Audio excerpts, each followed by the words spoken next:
Go. Good morning, everybody. Welcome to the Roy Branson Legacy Sabbath School. Welcome to those who are here on Zoom and to those who will be here on Facebook and to those who will be here on YouTube. Everybody's welcome. Thank you to Forrest Howe. We are not going to have Monty Butler today, but I think Bronwyn Larson is going to be with us. Monty is here. Oh, is Monty here? Yeah. I thought he was going to be away. Okay. This is from Romans 9 through 11. In those chapters, what we call chapters, in Paul's letter to the Romans, he discusses the relationships between Jews and Christians, or Judaism and Christianity, chapters 9, 10, and 11. Amongst other things, he says that Judaism is an olive tree and Christianity is a branch grafted into the olive tree. And he works with that analogy along the following lines. He says,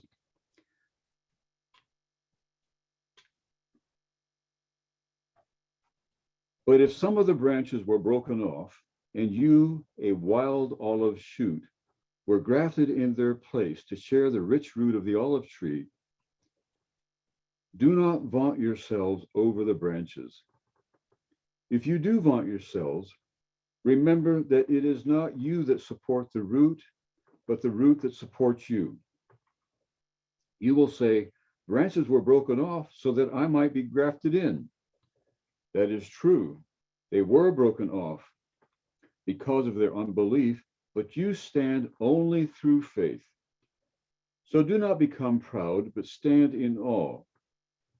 For if God did not spare the natural branches, perhaps he will not spare you.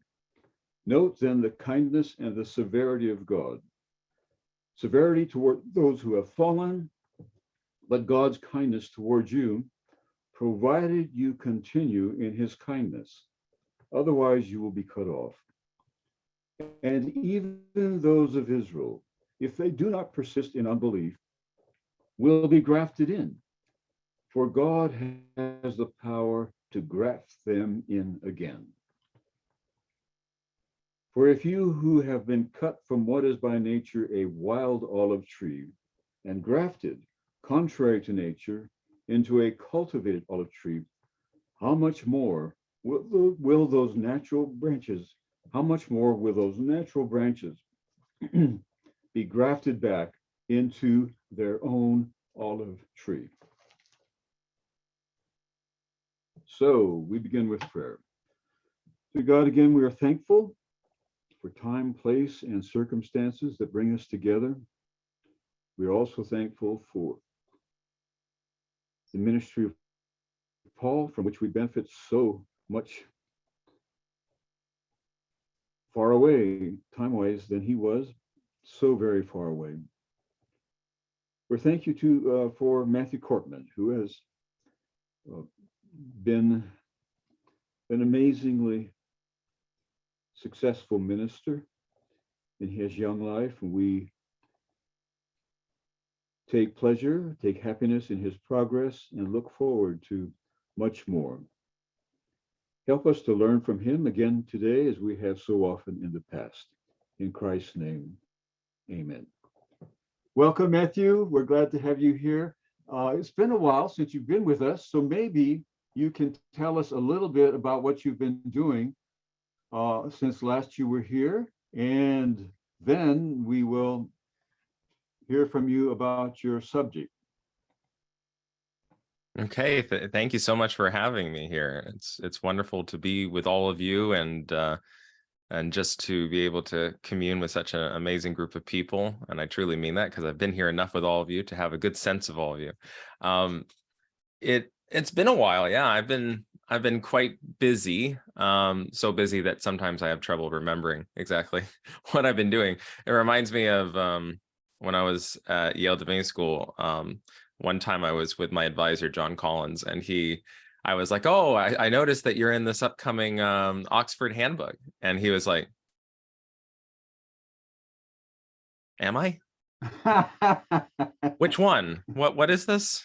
And it was so funny because I was just like, okay, this tells me everything I need to know. One, about why your CV is so large, but two, you probably don't remember half the things that are on there anymore. It's like, okay, it's just like a train system. You keep pumping stuff out. So I've been teaching at La Sierra now for come the end of this quarter, it'll be 2 years, 2 full years that I've been doing adjunct work there. And it's been a real blessing to go ahead and teach and be able to see how students respond to learning and how they respond to various issues. So that's been really wonderful, stressful as well, and fun all together, as is teaching. And been trying to get some new books in the pipeline. One is currently under review with a university press, and we'll see how that goes. And just been trying to wrap up, finish my doctoral work, and there's plenty of other stuff like YouTube, which has been, I think, at the beginning last year when I started it in January. Officially starting it, like actually, I kind of think of the Walter Veith and the Flat Earth video as the start, because that was the first Adventist Today sponsored video, and the previous videos were kind of haphazard. There was only a couple that had been there before. So I really took it seriously in January. And so for the year that it's been, it started out as kind of like, oh, it's quite a learning curve. It's still very time consuming. We'll talk about that, but it's a lot of fun. And it's a different set of technical skills. I studied film when I was in an undergrad, and I never really took the time to learn editing software when I was in my film program, because I was focused on screenwriting and storytelling. And so I've had to kind of learn all those skills anyway, editing these videos in Final Cut Pro and other programs. So it's been fun. I keep myself quite busy, and still manage to find some time to unwind every so often. Say just a word about these videos. What are they? 7, 8, 9 minutes long? And you have, go ahead. So the videos are, they range. Some videos a few are like 8 minutes. I think a majority clock in somewhere between 12 minutes and 22. And it depends on, like, a lot of the Walter Veith videos, a few of them have clocked in at 21 minutes. The recent one regarding Judaism was 21 minutes. I think that 21 or 22 minutes was for the human rights video. It depends a lot on how many clips there are. So if you have to address, it also depends on, do you want to make more than one video? So when I made the video on Judaism, I wasn't really planning on trying to make like a part 2 for it. So I wanted to get it all in one go, so that if somebody didn't see part 2, they wouldn't miss out. They'd be able to say, okay, here's a resource all together, one go. So I try to figure out how to make the videos that way. If there's only one clip, like, say, I think the Doug Batchelor video about the Ebla tablets, an archaeological mishap, it's easier to do it in 12 minutes because there's only one clip. So it's just one sermon. You just need to go ahead and edit that. So it depends a lot on how much content there is. How deep did you have to go into it? Is it self-explanatory? The Walter Veith and the Flat Earth video was very, I mean, it's a 2-minute clip, and I'm just reacting to it. So that was a lot easier in terms of an editing process. You only have 2 minutes worth of footage of him, and then you just have to film your reaction. But sometimes it's a lot more complicated. And in particular, I have a new video going up today on Doug Batchelor, and that one was more complicated because it involves more research. Sometimes you film a reaction to the video, but then afterwards you realize that there were other comments that the individual made, and you have to go all the way back now. And so sometimes a single video that's only 12 minutes was originally a file that was an hour. You had to spend all the time editing the hour into something less than 12 minutes, but then you had to do research for several weeks, looking for other videos, and then editing those videos somehow into the original reaction video so that you can create a more rounded experience. So a lot of hours go into each video that gets consumed, funny enough, at an average rate of just 20 to 30% of the content. The average person, according to YouTube, who goes on any video only sticks around for about 20% of it before they click off. And that's true for every single person commenting on there. Wow. So each Now- time you read a comment, they probably only went 6 minutes in the 21-minute video. And then they were like, Wow. and then they leave. Now, if people want to see these videos, and I highly recommend them, they can go to YouTube and put your name in the search box, right? And then Yes, they the will all come channel. up. Yeah, the channel is named after me. So the channel is Matthew Korpman. So I think the way, if you did it directly, it would just be like, I think it would just be youtube.com/C/C for channel /Matthew Korpman. And I Okay. think that should pull it up. But if you just search Matthew Korpman, I'll be the first results that pop up. Okay, I know I'm chewing up a lot of time, but I want to say this.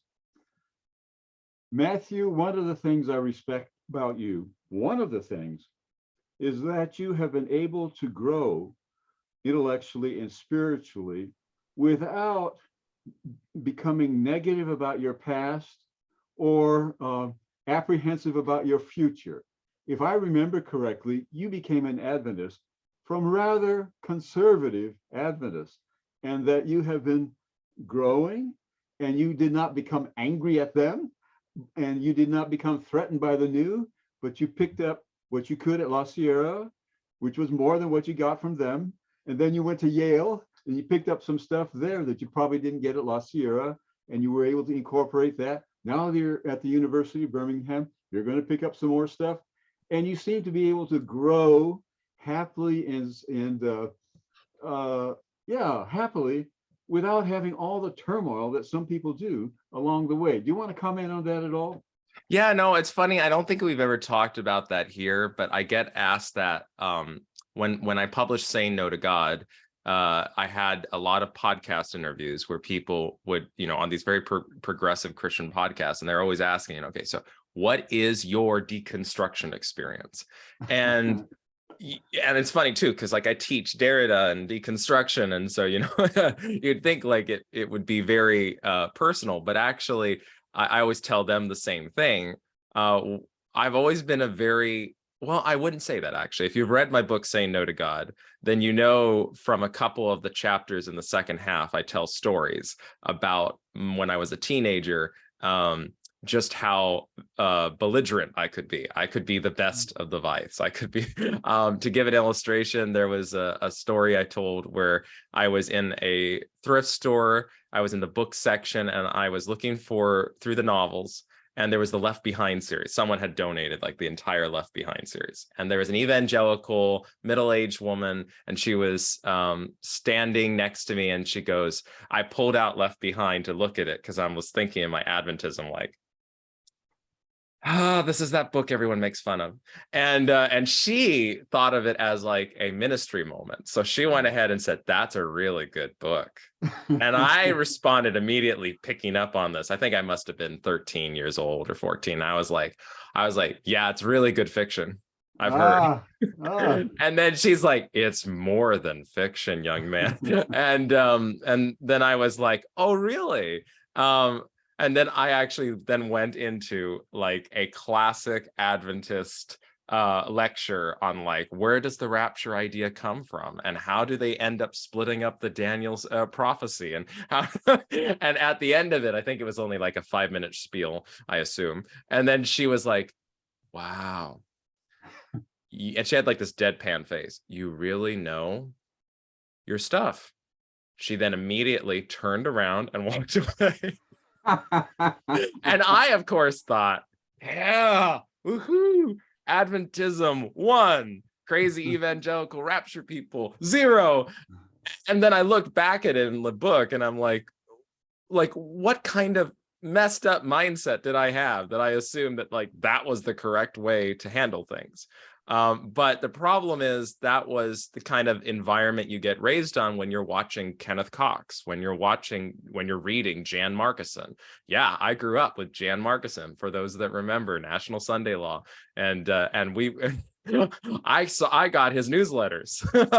I used to see them. When I lost my interest in Jan Markison, my deconstructive process for Markison was when he went ahead and edited a NASA news article, removing words from it, and then using the doctored version to support an idea that the end of time would involve a fake alien invasion.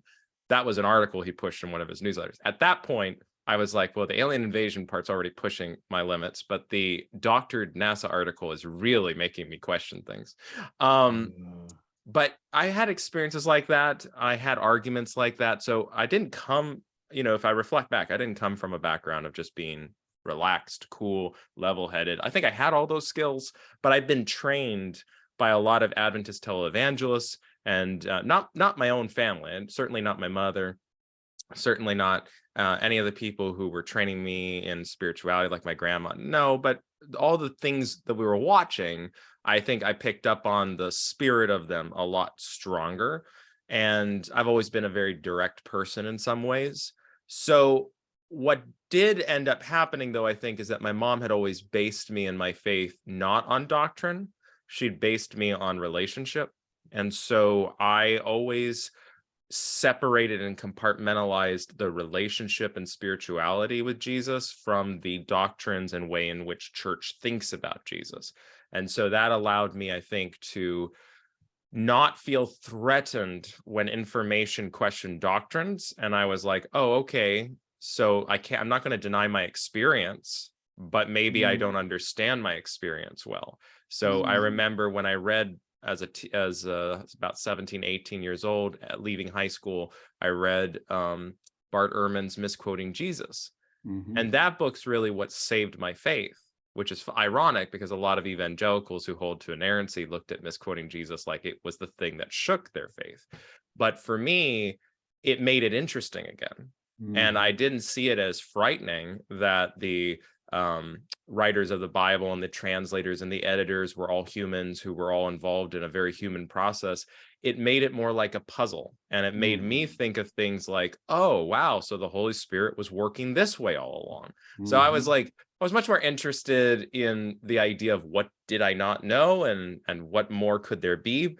But there was a little bit of resentment, I do remember, towards the ministers, either for being too ignorant to know these things or too sly that they were trying to hide them.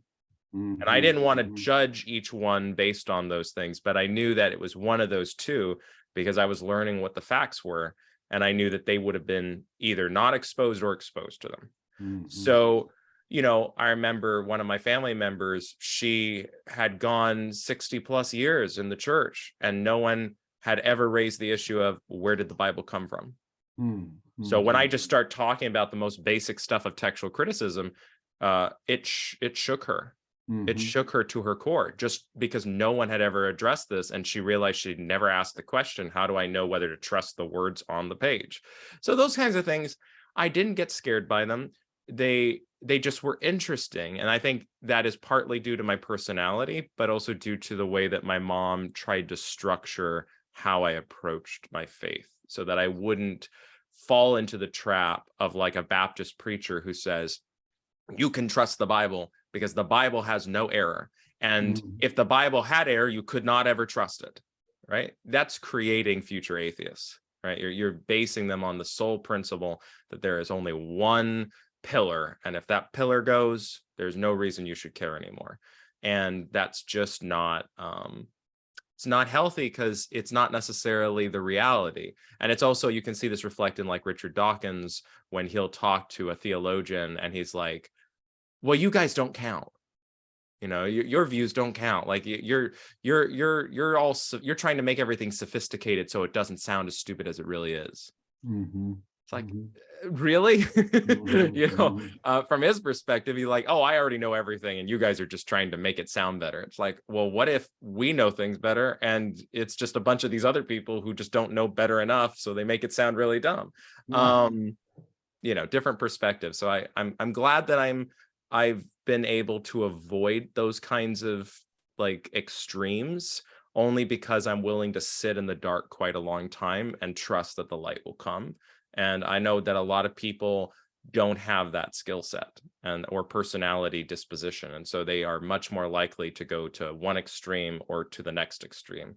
They're not really comfortable just waiting, like, oh, it may be 2 years before I figure out that. No, it's like, if I don't have the answer, then they get very upset. Wow, that's beautiful. I can sit in the dark for a long time knowing that the light will come.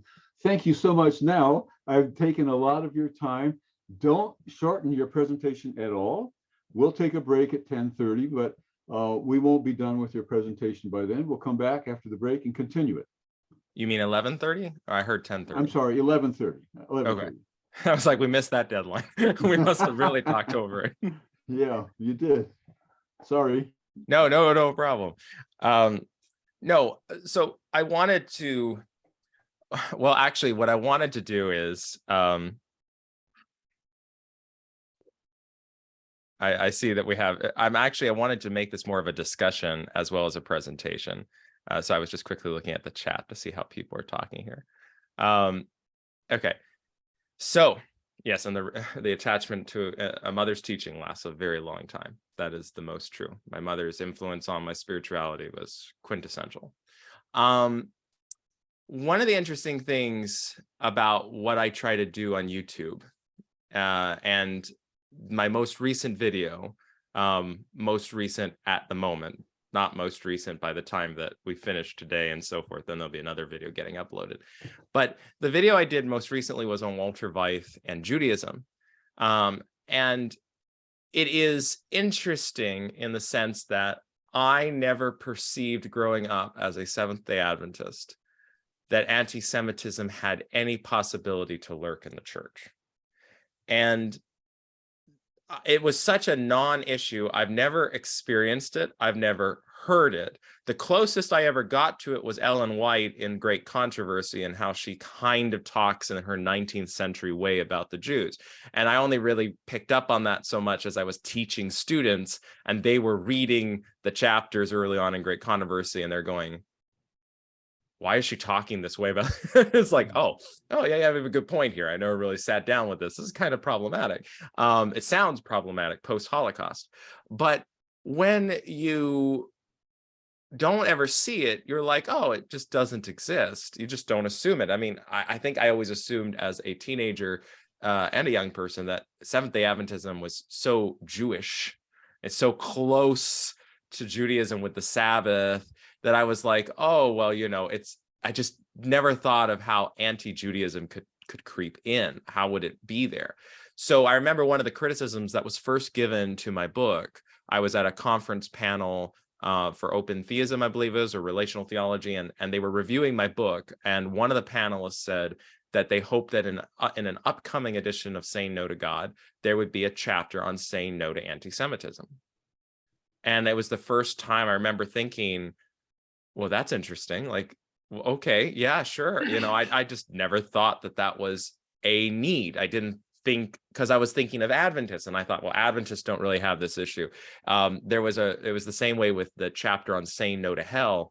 I grew up with every evangelist talking about there's no eternal hell. So when it came time to write the book, the saying no to hell chapter was almost like the most annoying chapter I had to write, because I was like, ugh, I've heard these arguments so much. I don't know what to do with them.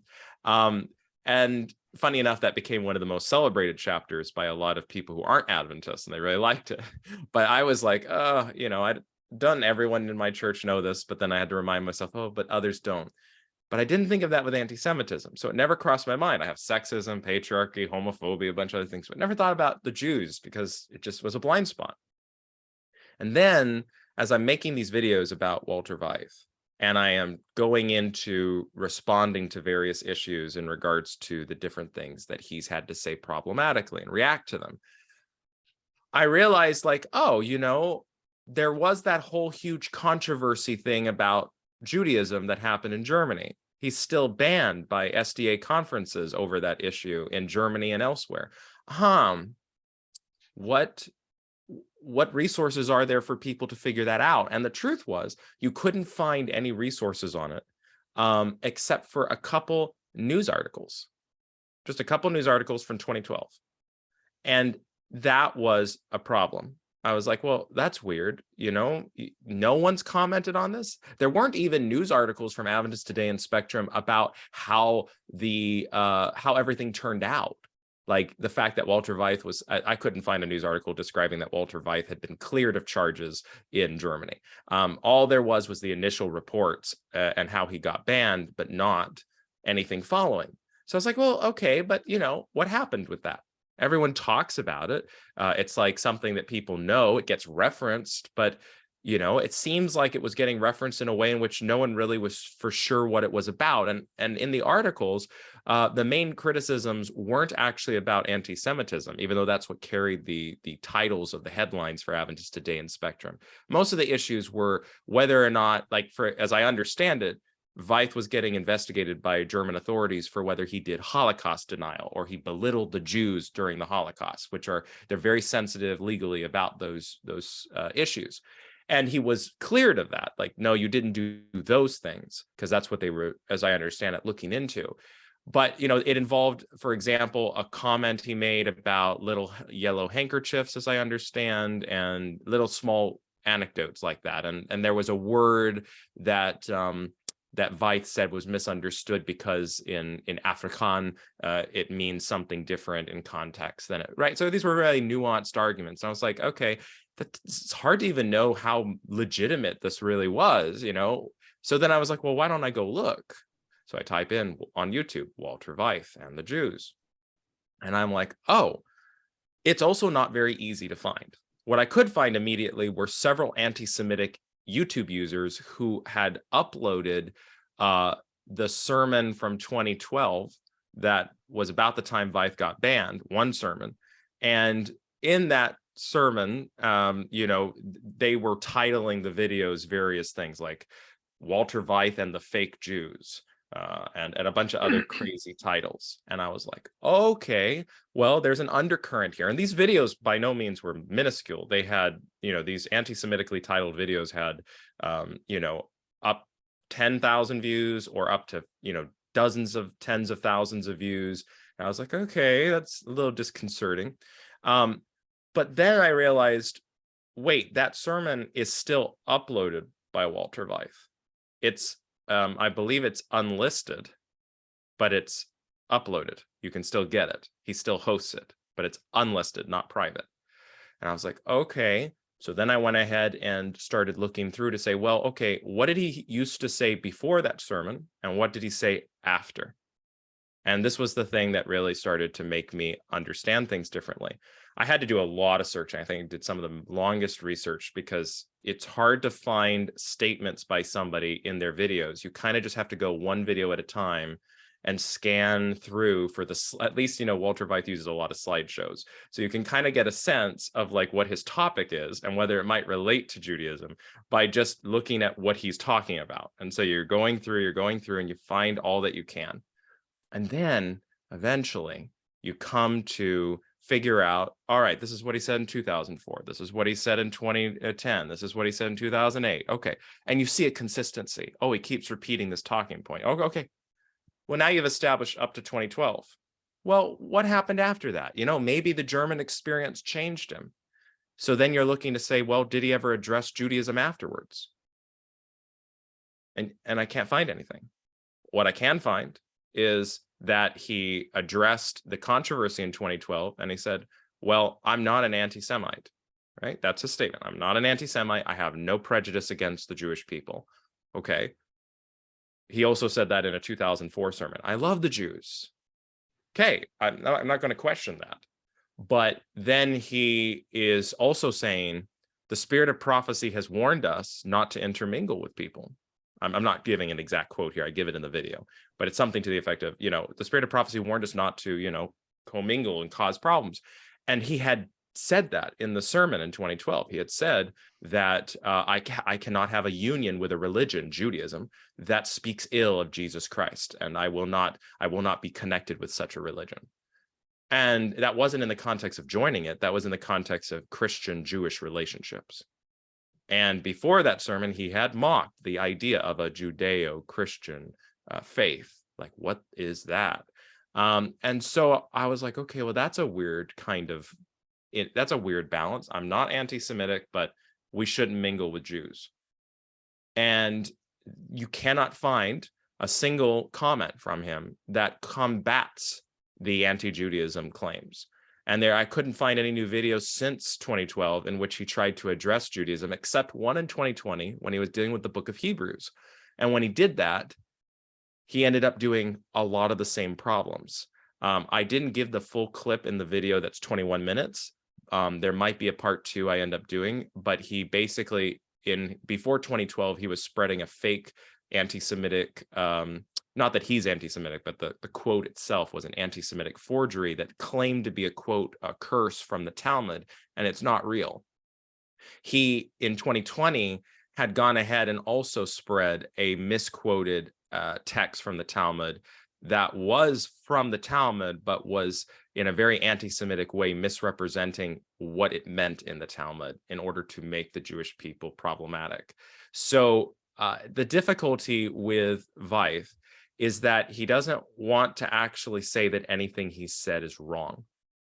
And I think I recently saw there was a video where he was still arguing potentially that his 2027 prediction was still right, despite the censure he received before. And so there's the sense in which he's like, no, it's true, it's there. And you're like, okay, you think to yourself, well, he said these things so little. Yes, he said them during some very prominent series of his, but, you know, probably you think maybe a lot of Seventh-day Adventists just who like him, they just don't focus on that. They just don't realize it. But, you know, they would probably say, yeah, I don't like that, but it doesn't change the good stuff, right? You'd think maybe they find themselves on that spectrum because, you know, you saw a lot of Trump supporters, for example, the hardcore MAGA is what I'm talking about. I'm not talking about just Republicans who supported Trump as president. I'm talking the hardcore fundamentalist MAGA supporters, the QAnons. You know, you would see that the sort of moderate Republican would go, well, yeah, you know, there are problematic aspects about Trump, but he's still our candidate. Or, you know, they'd kind of take that kind of road. I don't endorse what he said there, but at the same time, that doesn't change that I still want to vote for him or whatever. But then you had others who would be like, they'd embrace it. They'd go, well, he's right. Absolutely. They are a bunch of and they are all these. And you're like, oh, okay, so you're really on board with it. And that would distinguish your average Republican from a MAGA Republican, you know.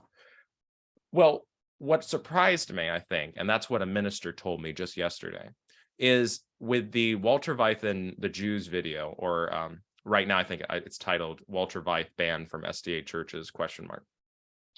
In that video, it's been viewed so far about 3,000 times. It has almost 400 comments. And the majority of them are from Veith supporters. And the majority are in favor of and supportive of everything that Veith says that's shown in the clips. I'd say so far it's about 20% people saying you took him out of context and you're just manipulating him. And it's about 80% that are saying absolutely those Jews are expletive. And the minister told me, I'm kind of shocked. I get the sense that your video means less than the comment section, that the comment section is more educational now, because what you're seeing here is, and I'd say about out of that 80%, there's about 50% who claim they're not anti-Semitic, and you couldn't help but think they're absolutely 100% they are. And that was fascinating, even especially for myself, to realize that you've got Seventh-day Adventists who are using Ellen White, who are using conspiracies and Bible prophecy watch, and they're thinking about the Vatican, and they're connecting all of this with anti-Semitic tropes. And they're arguing that the great controversy is the Vatican and the Jews together. They're arguing for all sorts of things that when you start hearing them out, you realize they don't see it as anti-Semitism. They would see it if you were going out to attack the Jews and ship them off, but not saying words, not speaking a certain way. There was an individual who left a comment on and he was like, well, I don't understand. It's a little problematic, but why should he get banned? In the German conferences, like, well, why is it problematic? You know, sure, it's problematic, but it's no more problematic than anything else. There was another comment someone left that was very revelatory. They said, I don't understand. What's the difference between anti-Semitism, anti-Catholicism, and anti-Islam? And they meant it in the sense that anti-Islam is good. Anti-Catholicism is taught by Ellen White. So why are the Jews so special that we can't call out their sins? Right. And it's it's really interesting. But instead of me going ahead and just like telling you these things, I would love to go ahead and share a few of them. But one thing I did notice is that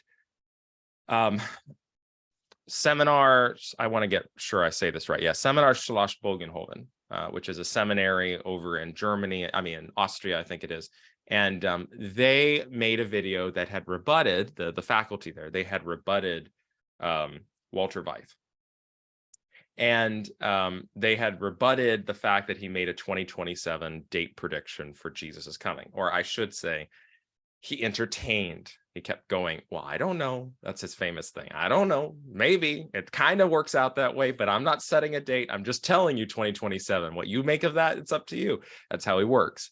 But he got a lot of people to go ahead and call him out, among them Seminar Schloss Bogenhofen's faculty, and they made a video about this.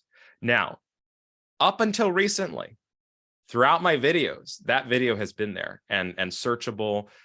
And somehow I have just seen, and I do believe that this happened only since a week or so ago, potentially. Because when I was creating the Judaism video, I believe that this video was available and was showing. And now I want to show something that shocked me here, and I just saw it now. It's unlisted. Seminar Schloss Bogenhofen has hidden their video from being picked up in searches for Walter Veith. They didn't delete it. They didn't make it private, but they're not allowing it to be found. So that unless you have the link, unless you remember exactly, I was that whole time, any of you saw me with my head like down, like I'm looking at the computer, that was just entirely trying to figure out, where is this video? Because it used to be one of the top search results for Walter Veith 2027, and now it's gone. And what's interesting for me about that is in the video, and I don't want to waste our time trying to search through it. Well, actually, I think it might have been said right at the beginning. There's a comment that they make about Veith, which I think is interesting because they made it only 2 years ago in 2020.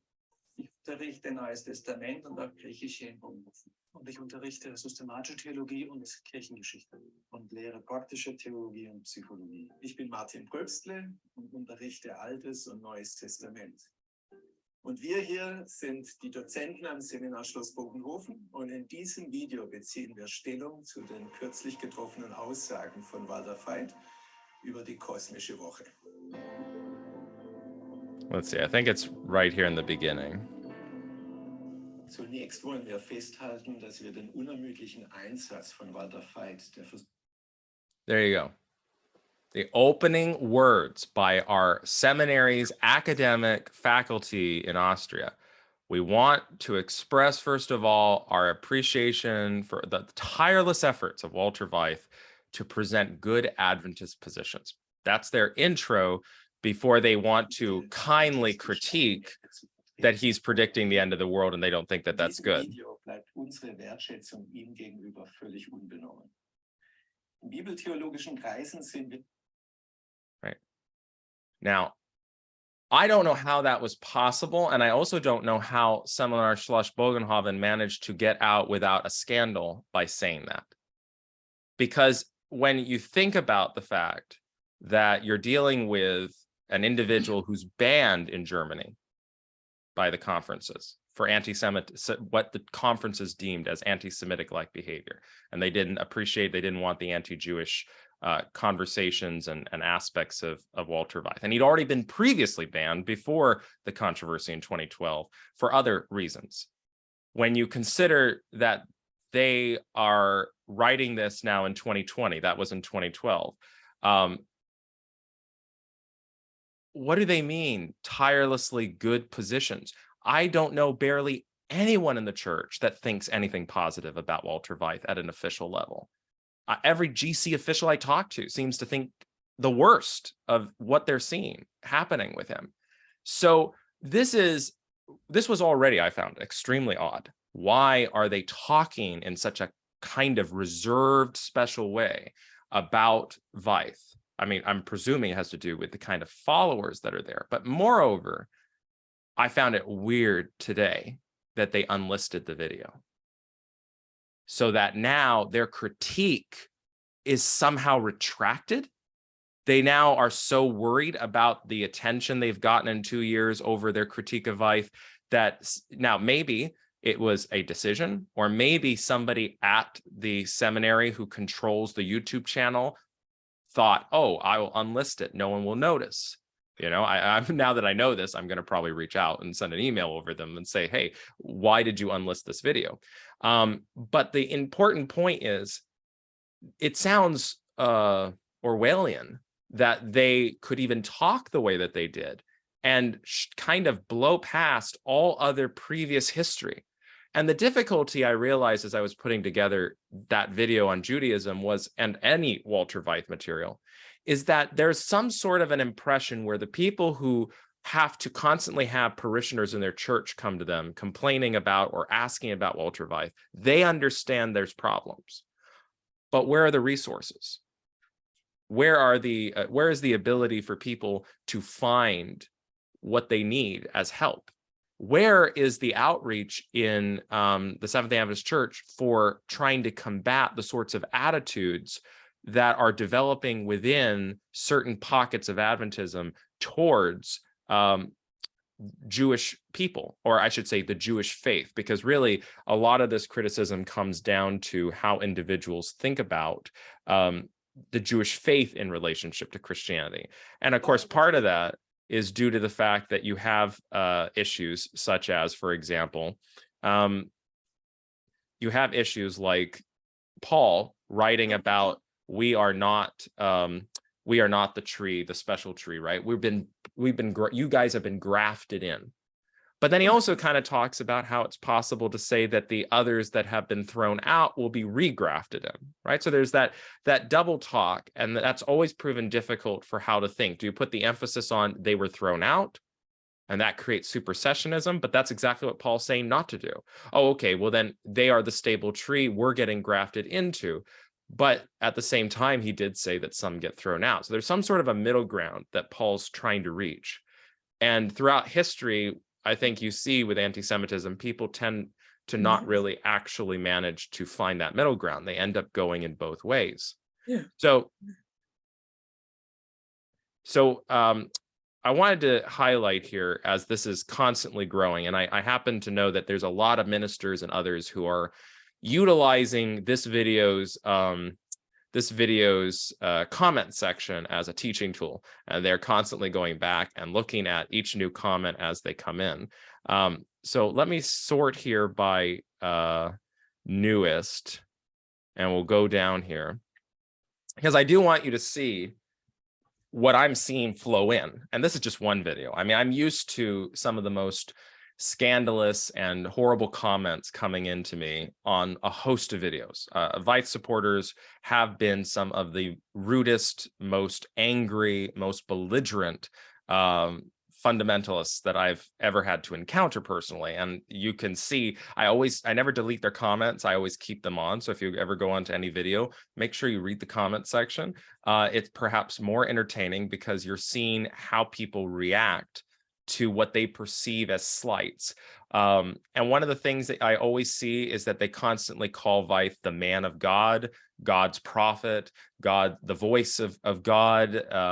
They discuss Veith in ways you would never expect an Adventist minister to be categorized or specifically talked about, as if there was somehow a distinction between Veith and the rest. Another thing that's very interesting is that Veith is constantly associated as, in some sense, distinct from the church. So those SDA conferences, why did they ban Veith? There's a comment I think we'll see where the person goes ahead and says, oh, it's because the SDA church hates the truth. Right. So there's a distinction between, there's the general church, and there's Veith. And Veith is, according to him, the watchman on the wall. And he's one of God's watchmen waiting the end. And then you've got the regular church and their problems. And this kind of attitude is obviously, as many of us know from a lot of past history in the Adventist church, this is a dangerous mindset, whether it actually goes dangerous in a physical capacity or whether it's just dangerous intellectually, because it's creating an environment in which people genuinely are creating a subculture of hate. And one particular thing to keep in mind here, Veith gets about 100,000 views plus every video he releases each week. This is by no means a minor individual. This is one of the, if not the most influential voices in the Adventist Church on YouTube and reaching audiences constantly. I had a minister who called me just recently, and he said, I thought Walter Veith was dying out a few years ago, but now I'm having more and more members coming to me about him and asking and positive.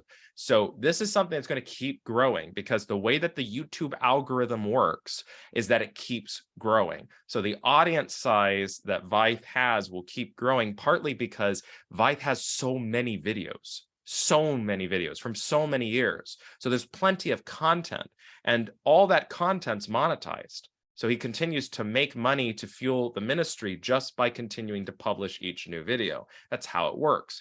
But the problem is he's outpacing anything that the Adventist Church is itself not or would be thinking of attempting to do. So let's look at something here going down the list.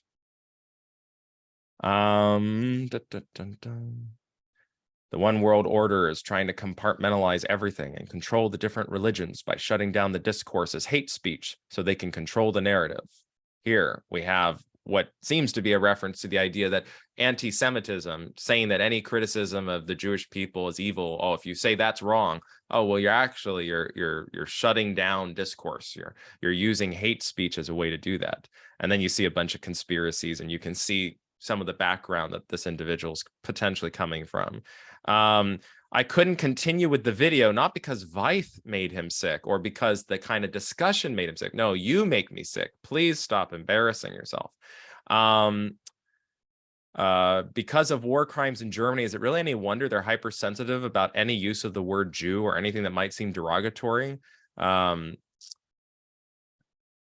Oh, wait, what did he say here? Waiter Veith is German. He speaks German. How else are his natives going to know the truth? Have you invited him to debate?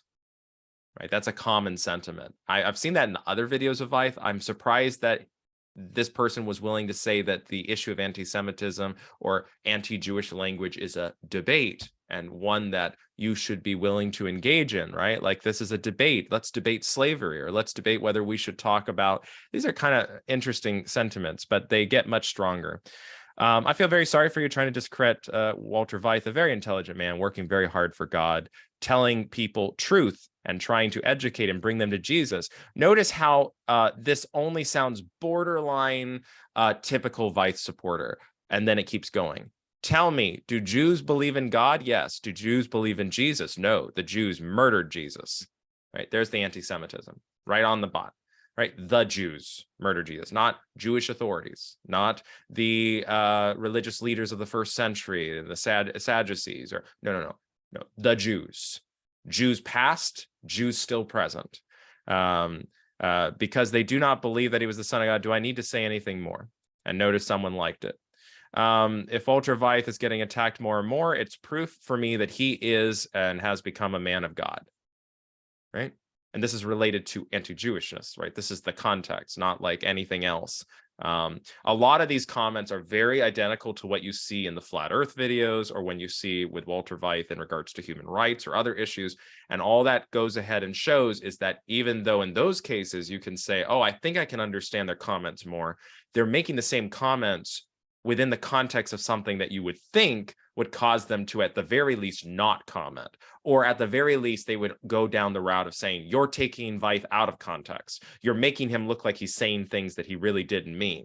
Only a few make that argument. The majority are going all in, and they don't see a problem. Why do they, the Jews, want a temple? Because Talmudic oral law says the Messiah did not come yet. Talmud says disgusting things about Mary, Messiah, and Christians. Talmud says the whole earth will be slaves to the Jews when the Messiah is coming. Why don't you prove him wrong? You can't. The Talmud is sickening. They don't believe in Jesus. That's his answer. Like, everything is great. Everything Veith said is fine because they're non-believers. Charles Hadley likes to really write a lot, and I'm not censoring these names because they clearly don't care that their name shows on comment section. I don't see a reason to censor that. Veith was cleared of all accounts of anti-Semitism. Why are you digging up old videos? Poor little man. God will not hold you unaccountable for slandering his servants. What's some of the stronger ones? See, this is a tip. This is the 20% that's more normal. You have to listen to Walter Veith's whole sermon to understand what he's saying in context. You can't take clips and pieces and make your own assumptions on that. If you listen to all his sermons, you'll find him to be intelligent, wise, and well-informed, etc. Part of the problem with this is even here, this kind of approach is trying to have its cake and eat it too. It's telling us that they think that I'm cutting him up unfairly. On the other hand, they don't think that what he said in the video clips was wrong. And the German conferences would disagree with that. I think most Adventists would disagree with that. They don't see this. It does not trigger them as this is a problem. This is dangerous, right? The old sentiment about the Holocaust, never forget, they're forgetting or just not paying attention. Charles loves to post all the time. Work out your salvation with fear and trembling. Walter Veith will be in heaven. Lots of people have got to know the truth through him. Stay blessed, right? No concern for what's happening with Judaism. You are a bad man, no Christian. What he said is the truth. What you are doing is not good. Walter Veith is good. Shame on you. I hate to break it to you, Matthew, but Veith is right on this one. This is a non-SDA, but this one was anti-Semitic. This person watches Veith as a non-SDA, but somebody who is of anti-Semitic kind of attitude. The Veith supporters in the comments bring to mind the biblical phrase, the blind leading the blind. That was a positive one. You don't think you are right. You're not thinking of all where your facts against Walter Veith. What are you trying to do?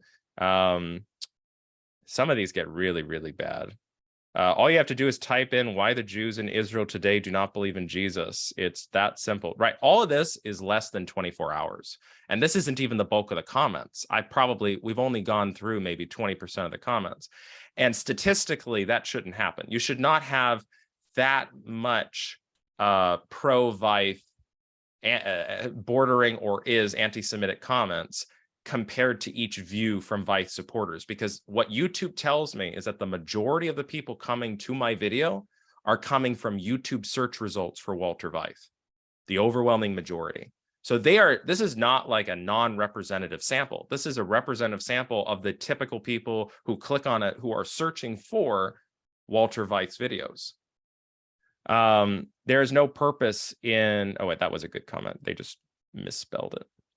You are not a Christian. How about marrying a 3-year-old and a day little girl? Also in your precious Jewish Babylonian Talmud, you're dishonest at best. You do not even look up the Talmud verses. Walter Veith is 100% correct on every count. I like Walter Veith pointing out the false nature of the Judeo-Christian relationship, which despite good intentions by many is founded on a political agenda. There's an agenda to strengthen the identity of Israel under false pretenses. So we got Zionism controversies going in here. The Jews turn their backs on the one true God. Yes, any person who wants to have life eternal must accept the one true God, Jesus. The Jews crucified the literal begotten Son of God. Walter Veith still worshiped the papal. He didn't mean it this way, but it's ironic. He says, and Walter Veith still worshiped the papal Trinity God. He meant, I guess, to say something else, but now he says Walter Veith worships the papacy, but he meant the Jews. So the Jews, are all in the same boot as the ecumenical movement. I don't believe everything Walter Veith teaches, but you can't refute him in any point here. Jewish nation no longer in favor of heaven, but the members can be saved as we are. After all, Jesus and their house was left desolate. All churches have been infiltrated. Right? Infiltrated. Notice here what's really interesting is this language is usually reserved for like the Jesuit conspiracy, but actually a lot of these Veith supporters understand the Jesuits to be in cahoots with the Jews. So when they say Jesuit, they also could mean the Jews. And when they talk about the Jews, they think of it as in cahoots with the Jesuits, the Vatican, all combined with the Jews. And so there is this unhealthy, crazy amount of overlapping conspiracy that is creating a sort of Ellen White great controversy, typical conservative Adventist-esque wrapping paper for what is a very anti-Semitic kind of gift inside. This is what Satan does to the light. This is what Jesus warned. Oh, and this way, another specific point, the Jewish group Dr. Veith mentions in his lectures are rabbinic Jews, not Messianic Jews or Jews in general. Right. And I think the majority of people here can laugh if it wasn't so sad, trying to distinguish Jews in general from rabbinic Jews. Yeah, that doesn't happen. There's no such thing. The majority of all Jews on the planet are rabbinic Jews, except for like a very small minority of the Ethiopic Jews, but the Beta Israelite Jews, but they're a very tiny minority. And Messianic Jews are, that's a whole other issue. But by the way, interesting enough, actually, I had to cut a clip of Walter Veith from the video in which he criticizes the Messianic Jews as not worshiping Jesus. It couldn't fit into the context of the video I made, but there is a clip where he goes ahead and he's critiquing Obama for his inaugural speech, and Rick Warren, he gave the prayer, and he notes that Rick Warren's prayer included a term that is common amongst Messianic Jews. And he said, well, he says something to the effect of, well, they don't really worship Jesus. They worship their own kind of God. And so even Messianic Jews that claim to worship Jesus for Veith in that video clip were off limits. They're a different breed. They're not Christians. We don't have union.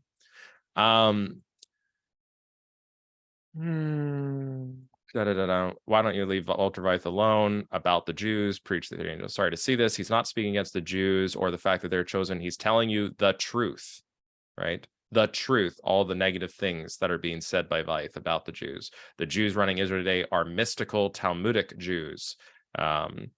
It's Yale trained. Is that a Jesuit university? This is just interesting. I don't want to over exaggerate the point, and it's 11:30. But the point here is, this is by no means a small thing. Statistically, the majority of people commenting here, Veith's hungry supporters, out of the 100,000 that are coming onto his channel, statistically, I'm getting a percentage of them to come onto my video that are way too in favor of an anti-Semitic conspiracy and are too prone to find these things to be easy to swallow. And his influence is not slowing.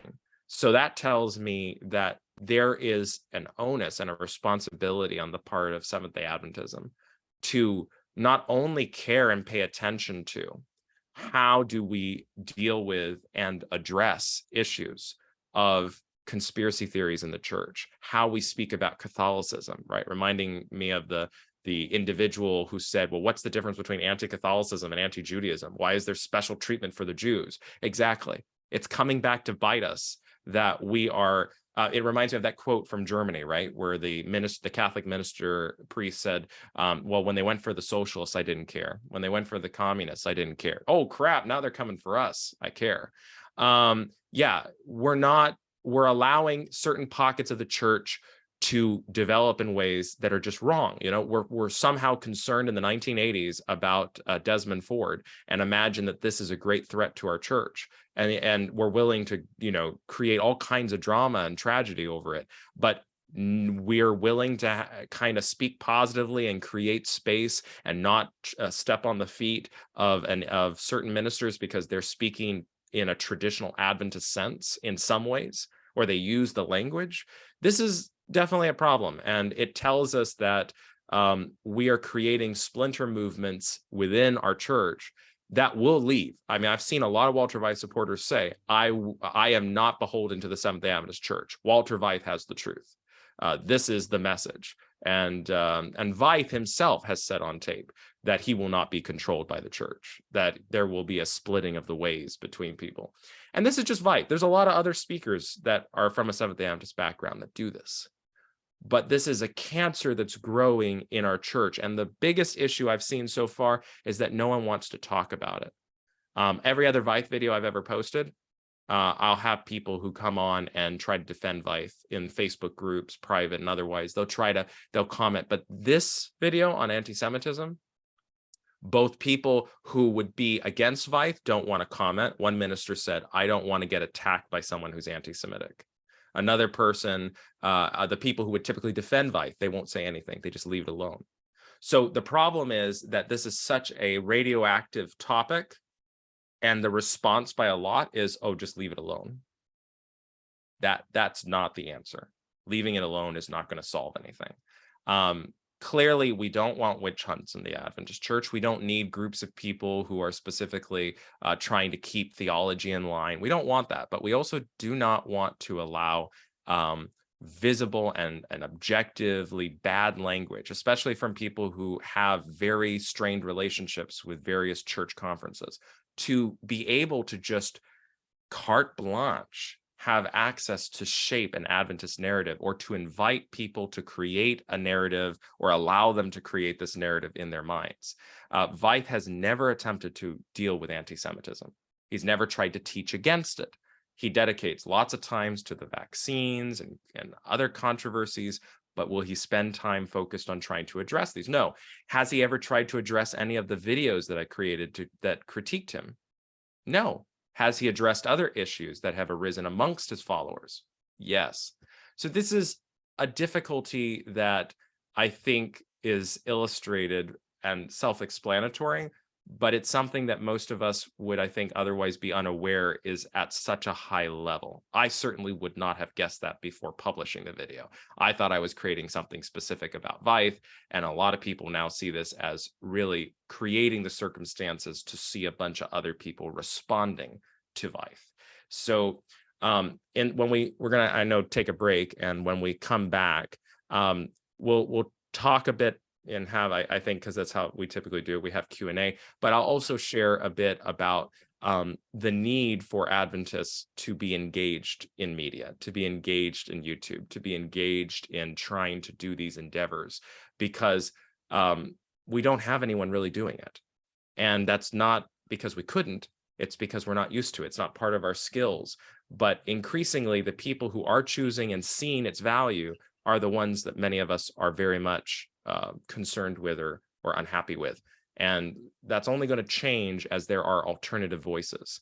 And, somebody who, for example, may not like my style of videos. And sometimes I have people like, I don't really like your style. I wish you did it differently. And, I'm like Paul. I say, okay, well, I don't care if you get it from Apollos. I don't care if you get it from me. I don't care where you get it. And I'm open to criticism, obviously. But if you think that you can do it better, then you should, because the church needs that. We need more voices. We don't need more of Korpman. We need more voices, plural, because there are too many on the other side that are promoting things that are going to pay terrible dividends in the future. We need the voices of truth and the voices of of common sense being uplifted for other people to find, so that they do not associate Seventh-day Adventism with this. I'll close on this. I had one individual who wrote to me and he said, I've been watching your Veith videos and they're the only thing that has kept me interested in the Seventh-day Adventist Church. He said, I don't know anything about it, but I came from a cult and I've seen Veith and I can associate very quickly that he's cultish. And I was under the assumption that Veith was Seventh-day Adventist representative. Because of you, I now realize that this church actually could be a very safe space. Can you direct me to resources and local churches in my area that perhaps I could seek out more information from an SDA minister, right? That's the reason this is important, is that people who would otherwise not have an interest can reach out.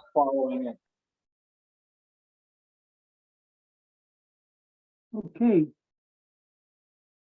David, are you there? I think we're going to take our break now. raise your hand for after the break. We'll have question and answer. And so, there we are, David. Okay, sounds good. Okay, So maybe 11:50? That's what I was going to suggest, 11:50, and we'll come back. Okay, thank you, Forrest. Okay, go, David. Oh, Oh, you want me to? Okay, I'll start it. No problem. All right. David Veglin. David, are you? There you go. Yes, I had a question for Matthew in regards to his presentation. Is he there? Yeah, he is. I'm here. Hi, David. Okay. Yeah, hi. You know, growing up as an Adventist all my life, and it may have been a misperception, but my perception was that we just couldn't help ourselves and we were always pro-Israel, just like the evangelicals. Well, different from the evangelicals because they have a prophetic thing that makes Israel important for their end time scenario, but that still somehow as stronger believers than most Christians in the Old Testament and the importance of the patriarchs and everything. Yeah. And that even though we know the veil was rented and there was the rejection of Israel, we still are so glad that the United Nations formed Israel in 1948. We are anti-Palestinian. We want them kicked off the West Bank because after all, the Promised Land began with the crossing over the Jordan. And we certainly want them out of East Jerusalem. And if the Crusades had gone the way they should have gone, well, we could sort of join in with the Catholics and want those Islamic people out of there because we're pro-Jew. How does that, and maybe I'm wrong, maybe most Adventists or even most fundamentalist Adventists don't think that way, but my perception has been that they kind of do. How does that comport then with these views that correspond with the teachings of Veith? Is there kind of a schizoid thing going on within Adventism, or am I wrong-headed about this?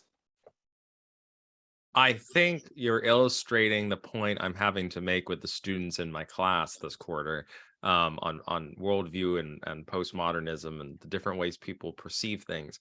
Because I think that I had the sense that we were pro-Israel, but I never picked up on growing up on any of the other stuff that you did. And that doesn't mean that that wasn't actually in the air in your area and in your communities.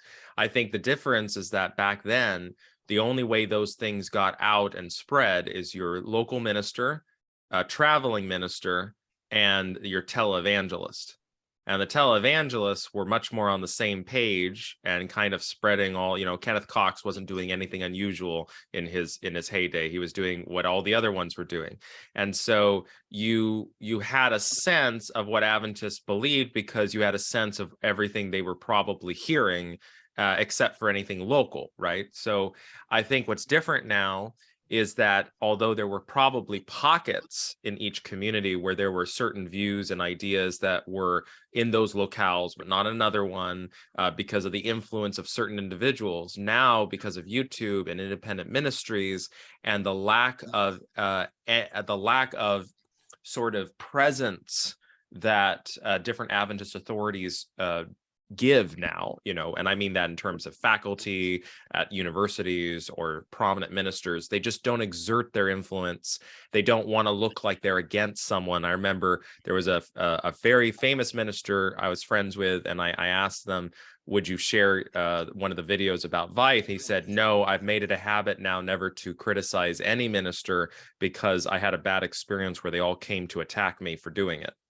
And so the difficulty is when that's the attitude, you're allowing now local pockets to have the freedom to start influencing, and anyone can access these things, and there's no real collusion or attempt to keep the message on track. So I think that you probably grew up with a different experience. Partly, I think the pro-Israel part was something I grew up around, but a lot of that probably also relates to, and let me ask you this, David, in those communities you were around, that were very much like evangelicals, pro-Israel, anti-Islam. And I mean, we certainly see a bit of the anti-Islam pop up in a number of televangelists over the last 10 or so years.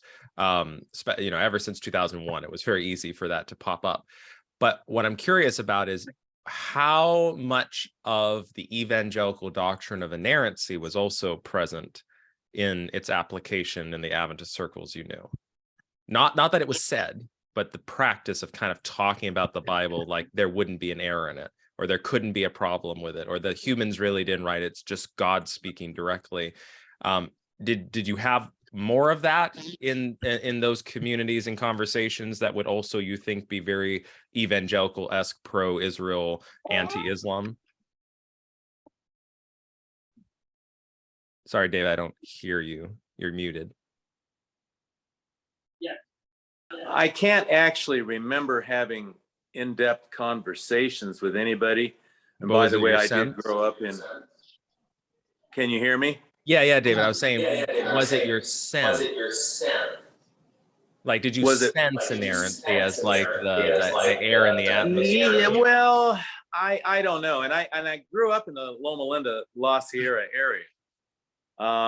And so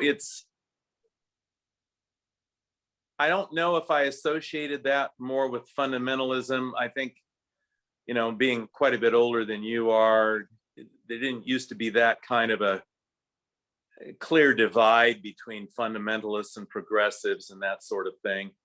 I mean, there's been the view throughout the NAD that Californians in general are more liberal than, but I tended to be around what I would have called more conservative Adventists, where I picked up this perception, if you want to put it that way. Yeah, I think what I was kind of thinking to myself is that this would relate a bit to, I know like a number of Adventists, specifically Doug Batchelor, are very much prone to having close friendships and spiritual community with evangelicals.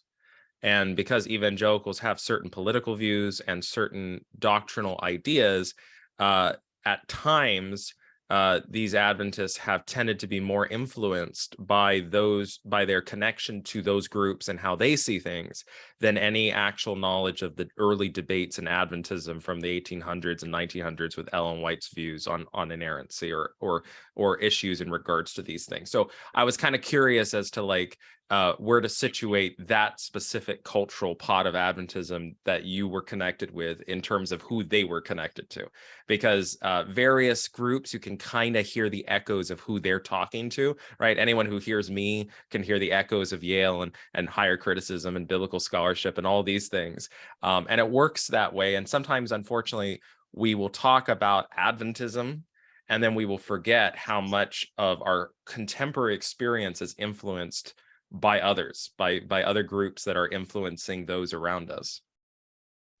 Well, that's another sort of schizoid thing. How can you be allied with evangelicals and be against ecumenicism? I mean, those two things don't fit very well together either, it seems to me.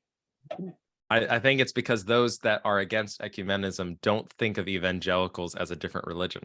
They think of them as like their brothers and sisters. That's why the Adventist Theological Society and the Evangelical Theological Society are together. They're connected. They have a working relationship. Well, what happened to apostate Protestantism then? Well, yeah, I mean, it's an interesting thing, right? And that's the kind of the dilemma. I mean, we could also say, how can you be anti-ecumenism when you know what Ellen White had to say about working for prohibition and how she was like, yes, let's work with all of these different groups and so forth. The key issue is, just as, to take Walter Veith as an example, just as the supporters of Veith will look at all the clips that I do in a video, and they won't watch the whole video, and they'll just say, absolutely, you took him out of context, or he's right and you're too dumb to know it. In the same way, I think that a lot of people approach issues with Ellen White and ecumenism by also just saying, oh, you're just manipulating Ellen White to say something that you want, or, oh, you're just not paying attention to all the other things that are more important, she said.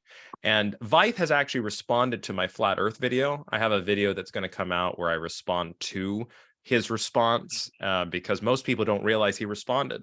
And he didn't do it explicitly, but he clearly alludes to the scholar who's from Yale, and the church is against me and they're critiquing and blah, blah, blah.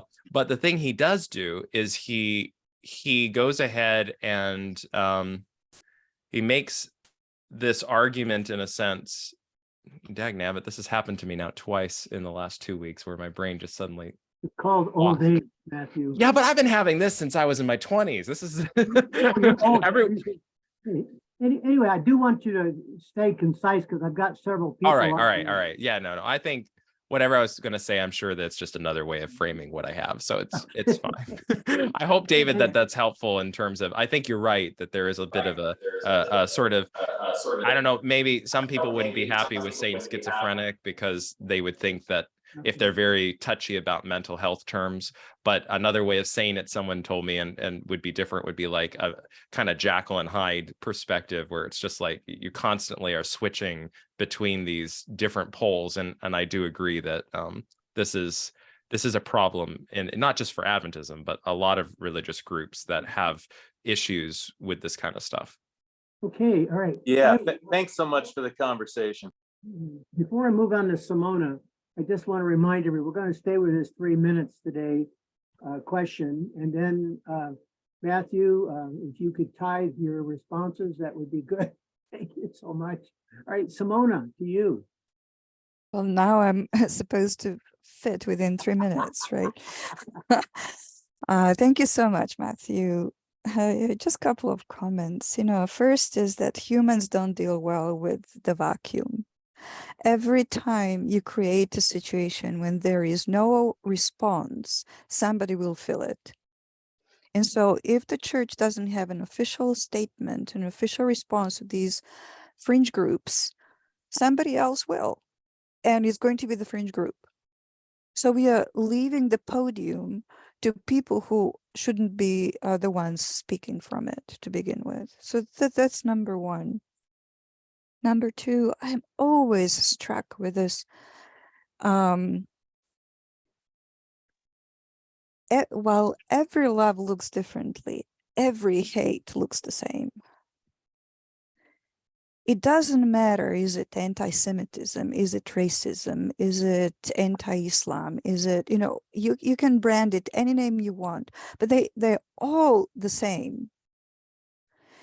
And it really is surprising to me that people accept this kind of blank approach to life without, trying to exert any kind of critical thinking. And the third thing, I think there has to be a discussion in our church generally about the psychological profile of average church members that makes our church, particularly in the last 15, 20 years that I have observed, so prone to extreme views, conspiracy theories, blind faith, and frankly, hatred that is cropping up across a very broad spectrum of issues. And I think that we as a church have a lot of responsibility. I mean, people who are who are leaders of the church have a responsibility to address these issues and address them straight on. Thank you. Matthew? Yeah, no, I can't agree more. I definitely think that a big issue is that we are allowing vacuums to exist. And I think this is somewhat the result, if I had to guess, of postmodernism really taking effect. I think that there's more, whether or not church officials recognize it as postmodern, they are being affected by the recognition that lots of people just have lots of different views and you can't control that. But the problem is that's just breeding, I think, a certain apathy. And that's because a lot of the people who who would otherwise step in don't know how to do it. They're not aware of technology. They're not engaged enough, or maybe they don't think it's enough of an issue. I have a lot of people who tell me, why are you drawing attention to Veith? Don't give him any more attention than he has. And it's like, well, that's fine if Veith was getting, I don't know, 2,000 views. If Veith was getting, if he had only 10,000 followers on YouTube. But we're talking about somebody who has well over 100,000 subscribers on YouTube, gets over 100,000 views every video. He's bringing in good money constantly to fund his ministry. And with the history that he has and the worldwide outreach that he does, and his, it's at some point you have to say, okay, where is the limit before you reach a limit that you can't get past, get back away from because you let it happen. So you have to have those voices. No one has to demonize Veith as a person. I don't know who Veith is as a human being. All I need to know is just how he talks and what he seems to care about. He doesn't want to set the record straight on some of these things. And if they're confusing enough that his followers are willing to pick up on these, well, then that's a difficulty, right? We could just say, without vilifying Veith, we could just say that he's irresponsible, in the sense that if he doesn't share these kinds of views like his followers are doing, he doesn't care enough to try to correct them. And that's a dilemma for the church, because he's allowing his own vacuum in his followers to create a breeding ground for people who are not the kinds of people perhaps that Veith himself wants to follow him, but he's not going to call it out. He's not going to try to deal with it. And I think that's partly because they may not align with how he would choose to speak about the Jews personally. But clearly there's a dilemma with regards to the fact that they do share some central principles that he's talked about, which is where they connect. So we need to fill in those vacuums. And I think that all your other comments were very eloquently said. And I can only hope that I don't remain the only kind of academic on YouTube from the Adventist Church. I'm hopeful that more and more will try to do it. I know one academic told me and said, oh, I had the idea, but I never thought it would take off. I'm really shocked by how successful you've been. And it's like, yeah, I hope more people do, with different styles, different ways. We need a lot more to combat this, so that there's not a vacuum, but a conversation. And that way people who may appreciate some aspects of Veith can also see what's problematic and find other people who are less problematic, but still have maybe some of the elements that they're really focused on. All right, thank you. David, coming to you now.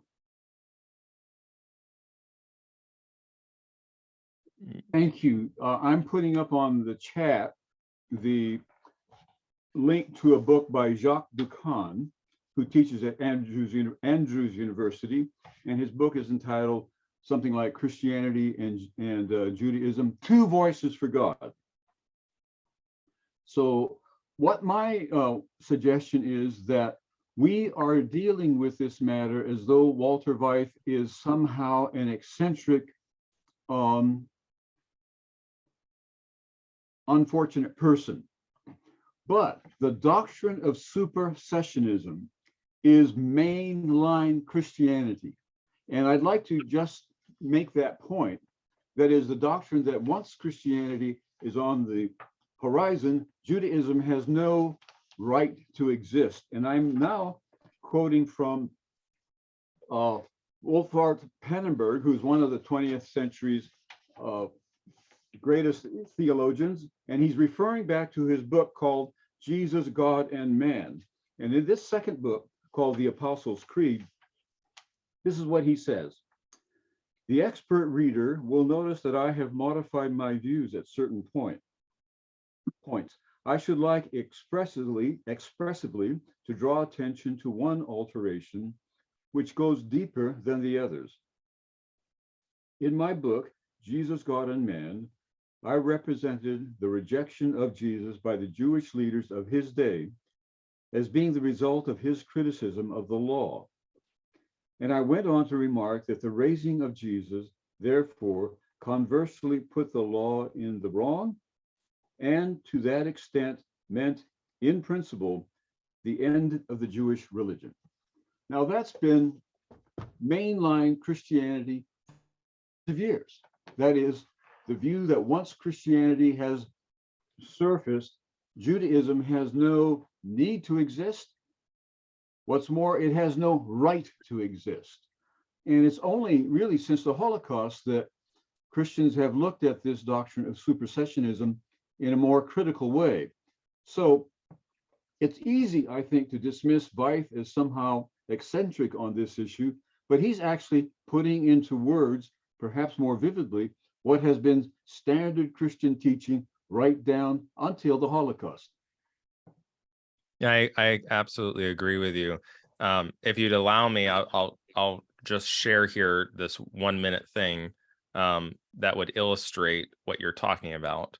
In the video here, I want you to see what Veith says. That's just right alongside what Dukan was talking about. They were to accept Daniel 9:24 to 27, what would have to happen with the Jewish religion? It would have to become the Christian religion, and it would disappear off the face of the earth, something that they do not want. The present Jews in Palestine are not So I mean, that's true descendants. Okay, is this gonna go? Okay. So there, is the opening clip from the video is exactly that kind of a point. It's looking at things from the perspective of, well, if one is right, then the other is wrong. The other wrong. If it's wrong, it shouldn't exist. And I think there's also just this attitude is also seen in some of these perspectives from even just looking at other Christian groups. Like, oh, well, somebody posted up recently on Facebook, the Great Commission was not to make Adventists. And that was controversial because there's a lot of conservative Adventists that are like, what are you talking about? Of course it is. We have the biblical truth. If we have the biblical truth, then that means that ultimately Jesus commissioned the apostles to make Adventists because he expected them to have our truth. And so that's also unfortunately how this continues to create this very unhealthy environment. The Jews in one case, Catholics in other religions. It's like, well, no, if I'm true, then you're false, and if you're false, you shouldn't exist, because then you would be us. And that's very different, I think, from Paul. From when the text you read of Paul, there is a much more nuanced approach. Even though you could take it in different directions, there's still the recognition of two groups, and those two groups can coexist within the same plant. But a lot of these views, they're binary, one or the other. If I could just press it a little further. Please. How many times have we seen a Seventh-day Adventist congregation invite the members of a nearby Jewish temple for a Sabbath afternoon joint potluck?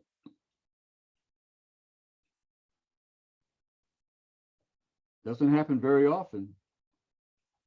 But Paul says that we should remember, we're the branch. We should remember that we're grafted into the tree, and it is from the tree that we get our nourishment. So we need to be working on this, I think, a little more than we have. Bill Lovelace did establish relationships with the Jewish leaders in our valley, and I thought that was a good thing. Thanks a lot.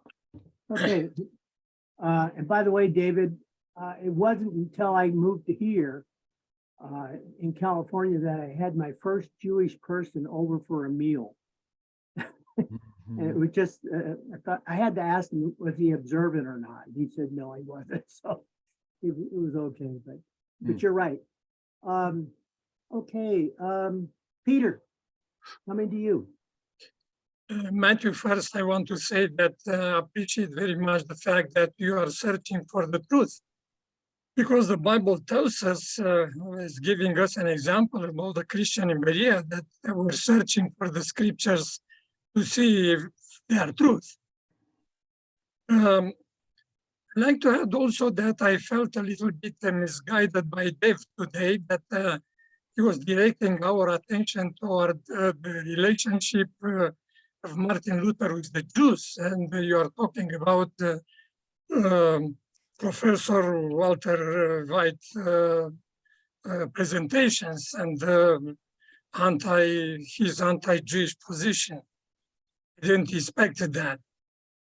But first of all, I don't know if all of us that are listening know who Walter Veith is.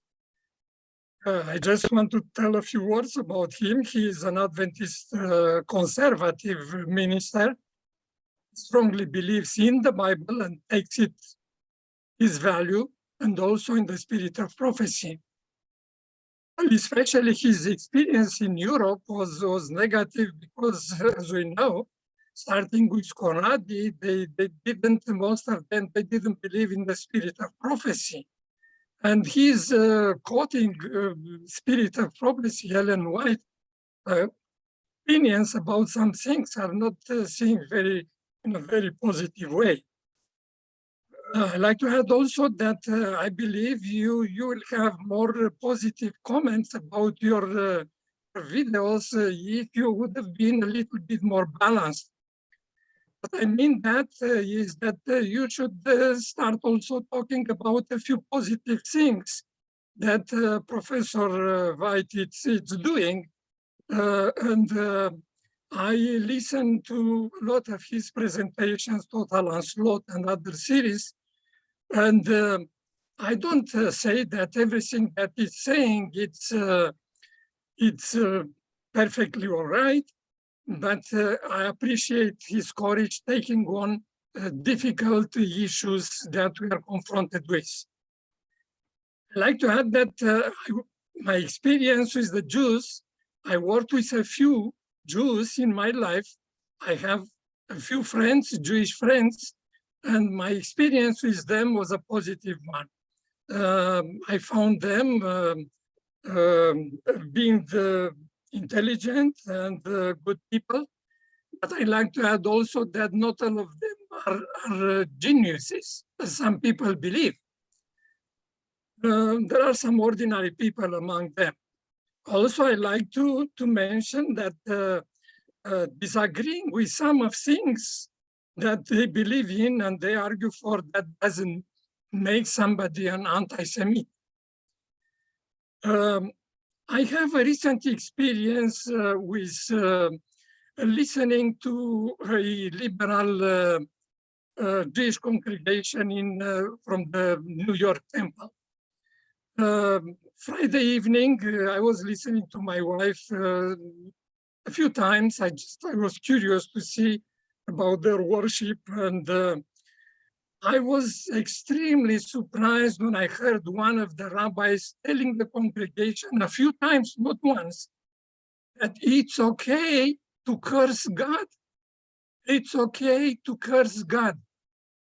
And that I was extremely upset with that when I heard, because I knew that the Jews, they are so much irreverent for God. They even don't use his name.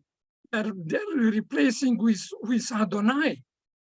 And I sent him immediately an email, and I told him that I think he should apologize to his congregation for telling them that it's okay to curse God. And I gave him a few examples, from Torah, that you should love your God with all your heart, all your mind. I reminded him about the third commandment, that you should not take the name of God in vain. And I reminded him about what Job answered to his wife when she was suggesting him to curse God and die. Then a few of my concerns about your presentation. And I have a question. Because I understood from you that you don't believe that there is a curse in the Jewish practice of worship. What do you think about Birkat Kaminim? Do you think of that real? Because some Jews recognize that they are cursing the Christians 3 times a day in their prayers. Okay, so there's a bit to approach here. So Forrest, keep me in line with time, but Okay. let me try to address this. There's quite a bit to address. Okay, so part of the reason why the the topic was not decided on is that I was not able to email David early enough in terms of what I would be talking about. So when David went ahead and shot out his email, it was to try to ensure there was something, and he happened to guess the topic right. I was going to talk about the Jewish faith, given my recent video, but he put out a message for all of you about Martin Luther as something for you to see. And so I'll take responsibility for the fact that I didn't, due to circumstances personally, get that information out. So apologies if that was a bit of whiplash in terms of what we were talking about, but at least not too far off the pale. In regards to the content, so I agree with you in the sense that criticizing things in other people's faiths does not mean that you're anti their faith. Okay, I agree in principle with that. Just in the same way as me criticizing Walter Veith's positions does not make me anti-Walter Veith the person, or make me anti-Adventist or anti-Ellen White if I disagree with the fact that he's using Ellen White to defend views about the flat earth. I do not have a problem with that. We can disagree on these things. I can have my strong views. He can have his, of course. And, you know, depending on circumstances, one may be closer to a position of the official church than another. I understand that. It's fine. However, I do think that it is important to recognize that what is critiqued in my video towards Walter Veith is not any specific disagreements he has with the Jews. It is specifically with how he speaks about them, which is an issue of anti-Semitic discourse. Now, I'm not saying that he's anti-Semitic. I'm saying that the kinds of phrases and words he uses would be widely identified by most of society as fitting within or too close to, for comfort, anti-Semitic discourse. And that is a problem. In the same way, you know, someone could be trafficking by accident in a racist kind of discourse because they didn't realize that it was racist, or they didn't care to watch their words. The effects of that discourse will be heard by people who are anti-Semitic, and they will feed into it, as was the point of the comment section in my video. So there is a real danger there, and perhaps in some ways the problem of my video was more kind of hinting at that Veith has not tried to address these issues. He has not in 10 years tried to directly care to make it a part of his ministry to ensure he's not misunderstood and his past material does not become fodder, as it has been for other people who may not be what he wants to promote. But he's not doing that. Right? So he clearly doesn't see it as a priority. And it's clear from the comment section on my video that many do believe that what Veith said in these prominent series of his is accurate. Now, to move forward to your point about the curse, okay, I did not say in the video that at any point that there is not any curses, or that the Jews have never trafficked in their own anti-Christian discourse. I'm not putting the Jewish people up as some kind of exemplar that goes beyond humanity. They're human beings. They will have the same kind of religious phenomenon that Christians did, and that's understandable. The curse, though, that was brought up by Professor Veith on multiple occasions, the rabbi's curse, is actually not, that's a specific quote that he's giving. And it's a specifically fake quote that's built on a passage of Sanhedrin 97b, which I provided in the video. And the person who did it, that he got it from, made it up. And it appears that it was an Adventist who was anti-Semitic that made it up, because the first known source for the quote was an Adventist author who met somebody who shared the quote at an Adventist evangelistic meeting in the 90s. So the problem here is, again, Veith could not double check the source of the quote, and he actually wrote that on his own website that he didn't know where it was from. But he didn't care that he couldn't find it, or his team didn't. They still promoted it, despite the fact that it was possible to determine that it was fake, just as I was able to do in one night. So the thing is that in terms of a wider curse, the one that you're referring to is actually is a curse that while it does appear and is used, for example, in the medieval ages to curse Christians, its earlier history is more nuanced. And as I remember reading actually last night, an article about it, they have various levels of understanding about what was specifically used. The original form of the curse seems to have been against heretics. And then over time, as Christians became more prominent, that curse was developed as by implication against Christians, and then later on was explicit about apostates who left Judaism to join Christianity. So, but in its original early form, it does not appear to have been created, or at least there's no evidence explicit that it was intended specifically for Christians, the one you're referring to. But that's not the one Veith was doing, and that's not what I was referring to in the video. So the other thing, though, I would say and finish off with is I would caution that in some ways, Peter, what you responded was, and I'm saying it's very honest and it was very sincere, but it would also have struck a lot of people potentially here in this room, but also others outside as very problematic, because when you're dealing with a conversation about hatred towards the Jews in the context of that kind of language leading to the Holocaust in Germany, and so there's a lot of concern about that. In that context, you were trying very hard to defend why it's okay to critique the Jews. And within that context, your concern was very much focused on thinking about how there are problems with the Jews and not everything is great. And then you're like, well, not all of them are geniuses. And I'm not I know you didn't mean anything by that. I'm going to assume the best, but I'm going to tell you that that kind of language, right? The fact that in your mind, you didn't think that that sounded wrong, but to somebody else that could have sounded horrific. Just like, where is this going? They could have misjudged all sorts of things, right? That's why it's important to have these kinds of conversations to say, well, wait a minute, why was my eyesight on the issue of defending why I should critique the Jews, and not on the focus on, wait, how should we speak about it in a Christ-like way that won't create misunderstanding? That's why this is important and why we as a church need the time to do this. And it's also why I was critiquing Veith. It's not that, oh, Veith can't have different opinions. It's that as he expresses them, he's doing it in a way that gives no guidance to his own people, his own followers, his watchers to say, wait, this is acceptable, that's not. I remember, just as an example, one time he's referencing something about an Adventist professor, and he goes ahead and says, now, let's not jump to the conclusion that he's a Jesuit infiltrator. Let's not jump there just yet. There's no reason for us to go there, right? That's a problem, because he's acting as if the idea that an Adventist is a Jesuit infiltrator is like a real strong possibility.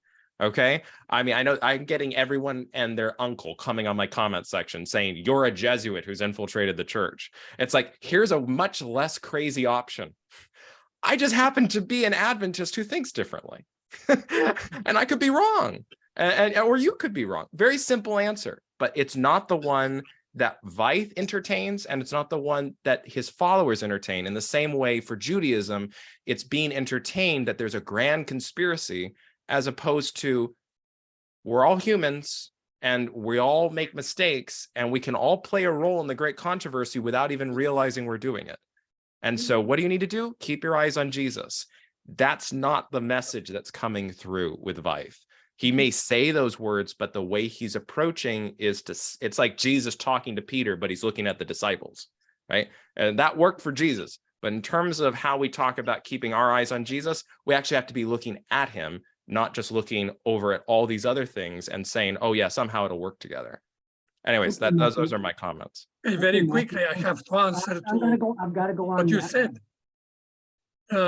I'd like to add that my comment was in general, not talking about Martin Luther's article and what he affirmed in this article. This is a different discussion, and I don't think Luther was right in this. Though, if we'll discuss in detail that, some of people put him on an equal sign with the Nazis. Well, Luther in that article didn't argue in favor of killing the Jews. Yes, there are some things there that he was advocating, which are not right. I don't agree with them, but he didn't tell, well, you have to kill all of them to to clean the face of the earth from the Jews. Peter, that's not correct. He does say in the article, Martin Luther does argue that you must burn to the ground their towns and do not allow any of them to be amongst you. So if there's nowhere for them to go, and you're burning their towns, death will follow. Of course, they could become Christians. They could apostatize from Judaism and become Christians. Yes, but that's been the way that Islam worked too: convert or die in some of the conquests. So I'm just saying, don't paint it too rosy. I'm not saying he's Hitler. There's lots of questions about his mental health, but the fact is anti-Semitism was in the air back then, and we know that countless Jews were murdered and persecuted because of things that he was calling for, and others before him. Okay, Matthew, thank you. I want to go on now, but I have a question I would like to ask. My turn. Anti-Jewishness has been around since the gospel, and goes on and on, grows and grows. So what's new about this? That's my first question. And my second is, since I've been an Adventist, we've had different individuals come up, Brinsmead, Ford, David Koresh.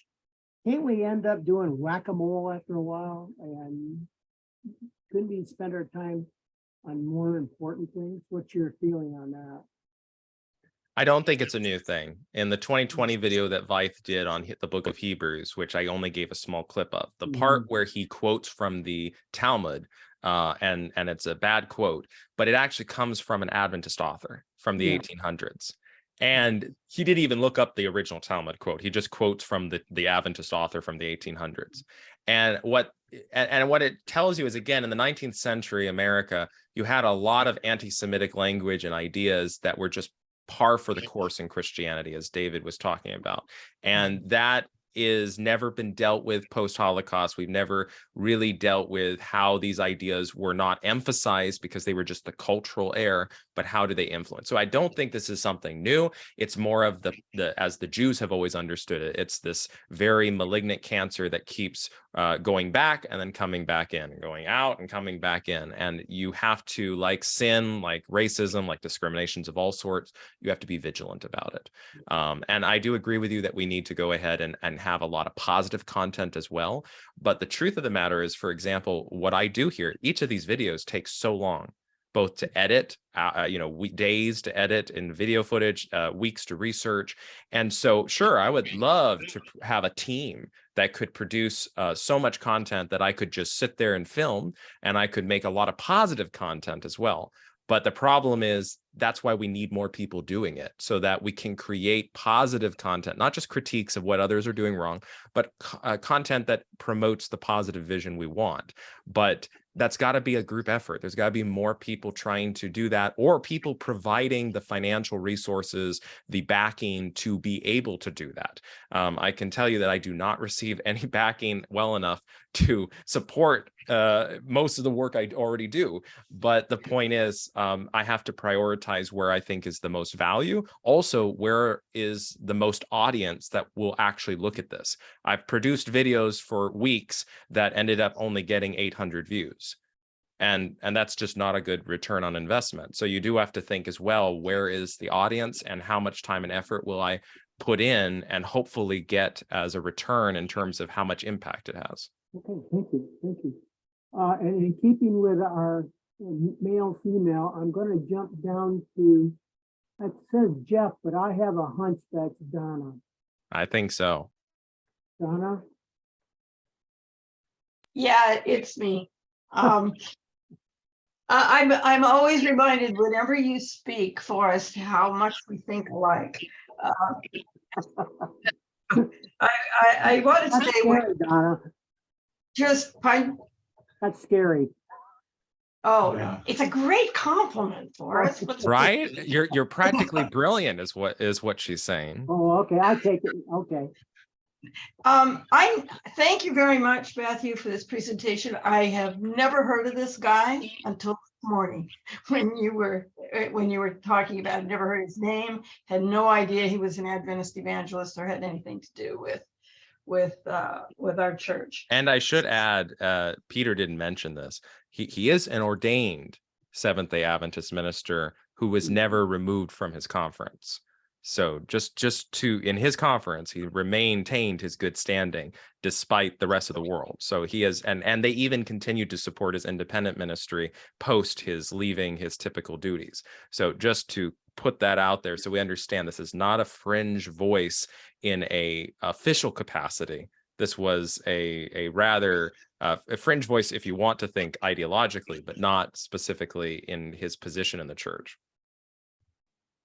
Well, what I wanted to say was, again, to tag on to Forrest and a little bit to Simona as well. This kind of hatred of others has been present for a long time, and so has the impulse to genocide. It's there in the Old Testament when, at least allegedly, God is encouraging the Israelites, or that's what they write anyway.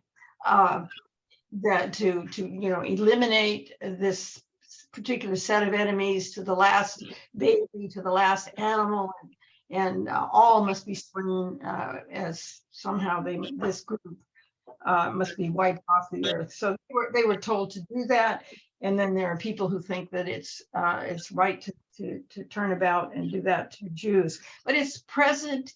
The anti-Semitism runs all the way through. I came from Catholicism, and my grandfather called the Jews, I grew up in New York, those were the Christ killers. That was the Christ killer neighborhood over there.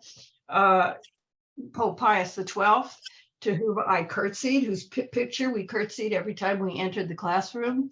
As you know, his record during World War II is really terrible. It doesn't, however, remember how many Catholic nuns protected Jewish children at different points when it was they were able to do so. So there's such a mix. And I think enlightenment is an ongoing process. We are more enlightened, we hope, than some of the generations behind us. What strikes me is the way in which literature, Shakespeare, with Shylock, Dickens with Fagin, even Fiddler on the Roof has the Russians that are so anti-Semitic. Now the Jews are very good, of course. No, everybody like, but about Luther, and I guess this is directed to Peter. This is my last somewhat disconnected comments here. You all have heard me quote before the line from Julius Caesar: "The evil that men do lives after them. The good is often interred with their bones." You remember that's from Mark Antony's speech. And that's the other side, I think, of literature, recognizing that there are both impulses in all of us. And hopefully we get better. We get more enlightened even as we go through life, I hope. That's all.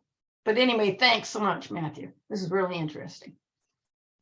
Thank you so much for sharing that, and I agree with you, and that is also to Peter's point. It is not the case that Walter Veith is like everything about his ministry is absolutely horrific and everything he says is wrong, or that would be ridiculous. But on the other hand, the things that Veith says are almost unheard of from any other ministers who are saying the same sorts of good things that Veith could be said to be saying. The good stuff that Veith says is typically just the traditional Adventist pastor stuff that we're used to hearing in conservative churches. But majority of the time, what Veith has done is he's taken it in a different direction. And I would point out, I realized I didn't comment on the when Peter was talking, he mentioned that Veith was banned in the churches because of his stance about the Bible and the spirit of prophecy. The thing that's not fully understood is Veith is a believer in inerrancy. In fact, there's a clip where he actually says that in a recent What's Up Professor, where he's like, people think that you can't be inerrant in order to be Adventist. And he fully believes that the spirit of prophecy cannot err. And that goes for every single statement that Ellen White ever wrote. And Veith has said this on camera in a recent What's Up Professor episode, that everything she ever wrote, even in personal letters, every one of it, absolutely binding on a believer in the church, cannot err, cannot have issues. And so this is a very extreme view, combined with the fact that he also doesn't believe, he's a King James onlyist, Textus Receptus more specifically. He does not agree with any of the modern translations. He thinks that it's all corrupt. This is not just somebody who believes in Ellen White and uses her. This isn't just somebody who thinks that the Bible matters and should be authoritative, right? That I wouldn't disagree with. You could have nuance on that. This is a viewpoint that goes beyond what the Adventist Church allows as being official policy. This is something that goes to another level. And it's, I just want to nuance that for others that are not aware. This is not your traditional conservative Adventist. This is another level beyond that point. But I just wanted to add that in, I know, before we go to Eduardo.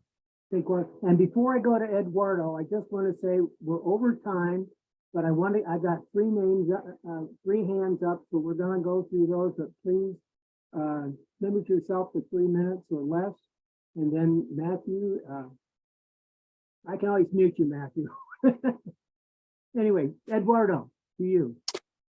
Matthew, I want to address the principle of the issue that you are dealing with. The Catholic News are publishing almost every week the attack of their churches all over the world, especially in the United States. But let me tell you something. Paul, when he got to Athens, he said, okay, you are very religious people, but your gods are not gods. And he told the Galatians, you serve the gods that by nature they were not gods. So you are worshiping idols. And in Acts 19:27, we have trouble with the goddess Diana, or I don't remember the other name that she's called. And they argue these people, these Christians, are going to set the goddess at nothing. They're going to destroy the magnificence of the God that the whole Asia and the world worship. So the principle, and you can see very often in very high circles, do not speak against other religions. Do not bring things that divide us. Yeah, that's just to clarify, that's the official SDA church working policy. In one of my videos, I quote that. That's literally, to be a Seventh-day Adventist, you are not allowed to speak against other religions. You cannot practice hate speech. You're not an active member in good standing if you violate the policy of how to speak in a way in which preserves your own values, but also does not speak ill of others. You can critique positions, but not the religions themselves. That's an official Seventh-day Adventist policy, just to clarify. Okay, well, apparently most of the religions do the same thing. And I remember Sister White having a vision, and she saw a procession of people coming to her house, or the house where she was dwelling.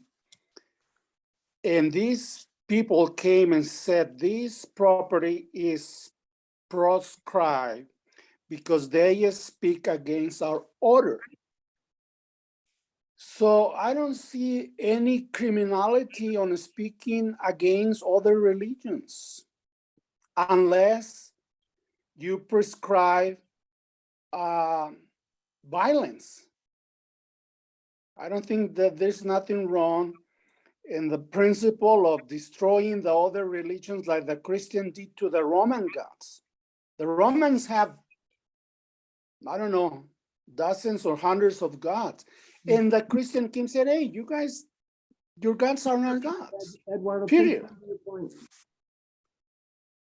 So the principle is that there's nothing wrong with speaking against other religions and destroying their doctrines.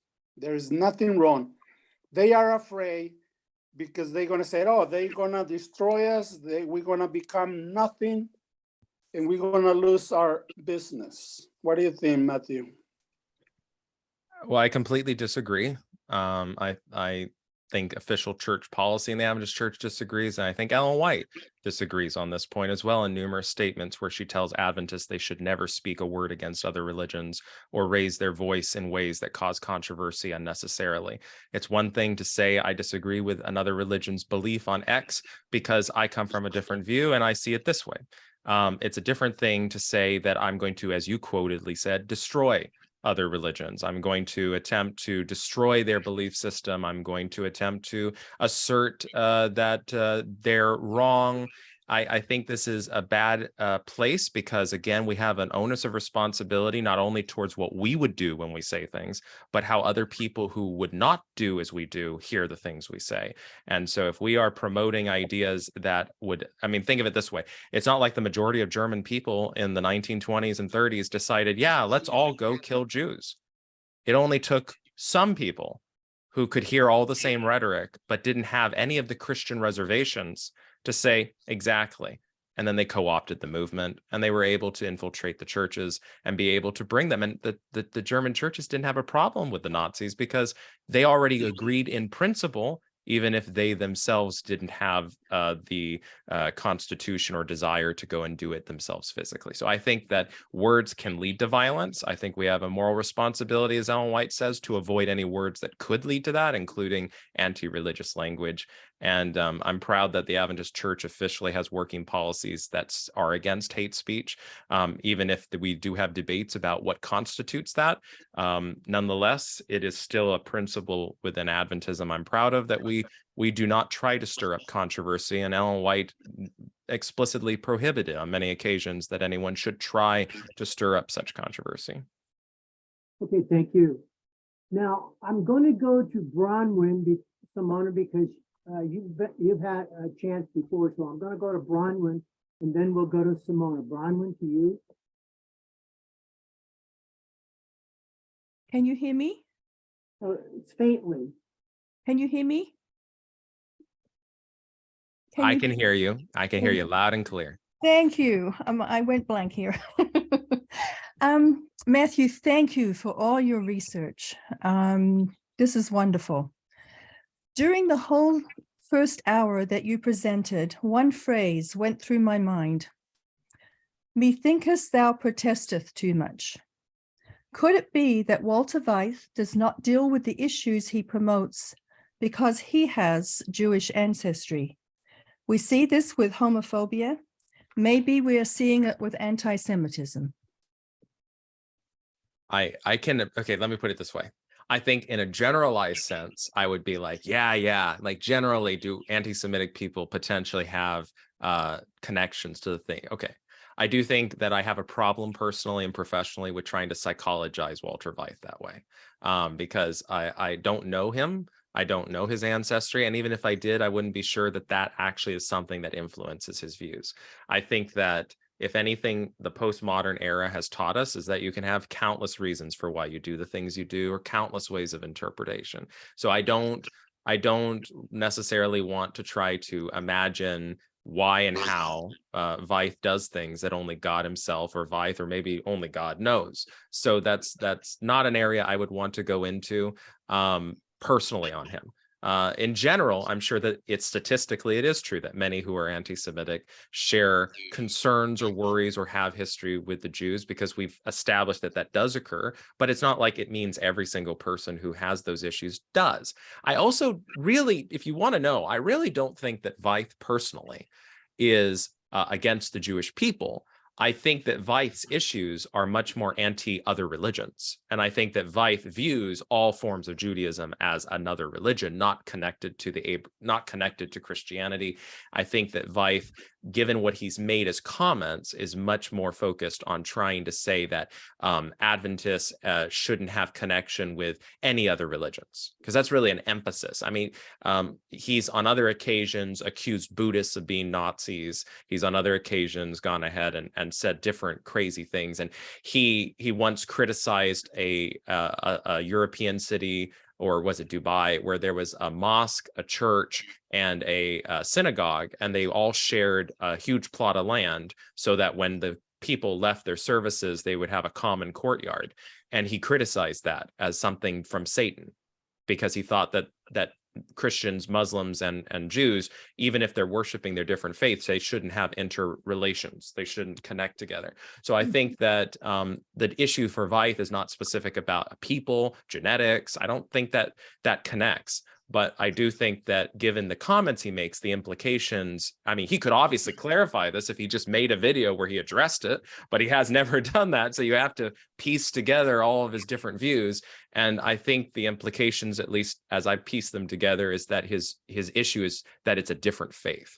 And whatever his specific dislikes of that other faith are, that's less important than specifically just they're not the right kind of Christian. They're not Christian. So he doesn't want their views to contaminate or influence or infiltrate into what he thinks is the true beliefs, the true faiths. So I think that the issue is much more related to ecumenism, much more related to interreligious dialogue. That's the deeper issue there than it has to do with specifically anything to do about Jewish people specifically. It's just easier for us to pick this up in this particular case because it was such a controversial issue on him, particularly when this happened in Germany. That's my understanding, and it's open to revision. Okay, Thank you. Thank you. And now I'm going to go to our friend Simona, a quick question, and Matthew, a quick answer. Okay, so words matter. You know, words are an expression of our thoughts and our values. And so when somebody tells me that, you know, somebody just keeps saying these things, but they don't necessarily subscribe to such views, you know, there's it all saying if it walks like a duck and it talks like a duck, it's most probably a duck. Okay, so if somebody is using anti-Semitic tropes, if somebody is using statements that are by most reasonable people considered anti-Semitic, it's anti-Semitism, end of story. Second thing, you know, there's something called stochastic terrorism, and that's where people use words to start violence. So words, again, matter. 3, sometimes there are no two sides of something, right? There are people who want to teach Holocaust from both sides. There is no second side on something that's atrocious, that is acceptable. So we have to be very careful with this both sidism that keeps kind of creeping into, like, you know, we are so tolerant. We can have anybody talk about anything and it's all of equal value. It is not. We have seen the fruits of labor of such movements and such words. We have to be very, very careful about it. And finally, I find that, you know, that people who are Christians who are anti-Semitic, they need to engage in lots of mental gymnastics. And this is why, because Jesus was Jewish, all the apostles were Jewish, all the first Christians were Jewish. So what are we actually talking about here? Those are great points. I think that part of the issue is some of the people who comment, for example, they're like, look, Veith says he loves the Jews. I love the Jews. That's not an issue. We don't hate anybody. But rabbinic Judaism is spawn of Satan. Right. So some people are doing the gymnastics of rationalizing that by demonizing the religious faith that Jews adhere to, they're not playing into anti-Semitism because they're not against the Jewish human beings themselves. And so that's part of the issue, is having us widen our understanding and helping people to understand in churches that anti-Semitism is a lot larger than that. And it doesn't just involve you going ahead and thinking that, you know, you have to hate this individual. It's like racism. You know, just because you have a best friend that is Black does not mean that you're not participating in racist behavior. Right. And so the problem is when you have a much more defined and limited understanding of racism, you can escape realizing the harm that you're perpetrating because you don't actually understand, like, oh, wait a minute. I am actually acting racist. That doesn't, you know, if we use Ibram X. Kendi's definition from How to Be an Anti-Racist, you aren't racist. You're not racist. You simply either do something or not do something that is either racist or anti-racist. It's just your actions in each moment. So I think that's helpful to maybe use as a definition for some people in terms of anti-Semitism. You don't have to be an anti-Semite, but you could be participating in anti-Semitic tropes or behaviors. You could be doing something that's anti-Semitic, even if, you know, and the next moment be anti-Semitic, right? It's just a choice.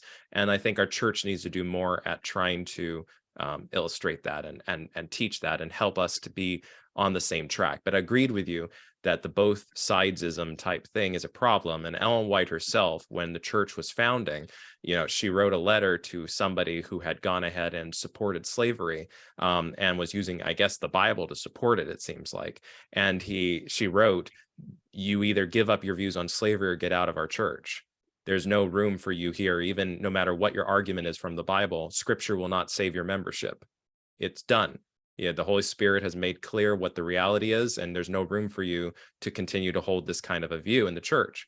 I never heard anyone mention this, but I found it randomly. He apparently wrote a letter to the Review and Herald, I think it was, and he actually, I saw it in one of the PDFs, and he actually said, "Thank you, Miss White. I've realized the error of my ways."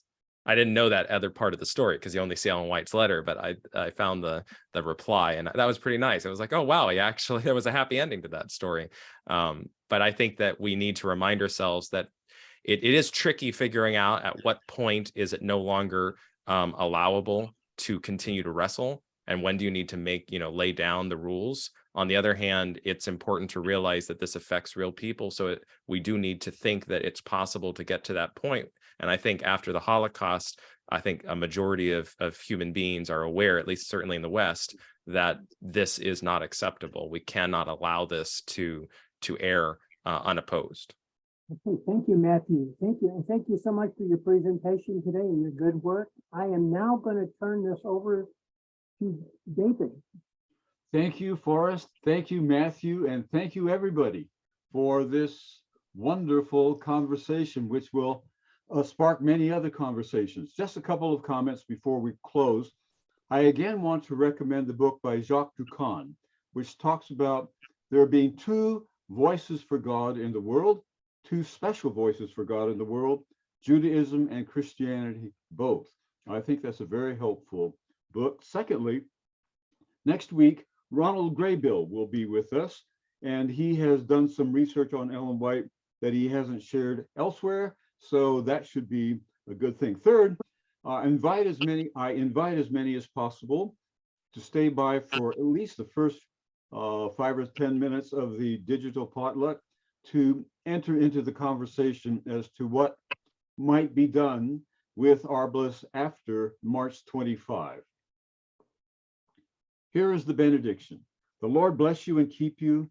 The Lord make his face to shine upon you and be gracious to you. The Lord lift up his countenance upon you and give you peace. Amen. Okay, I'm going to stop the recording.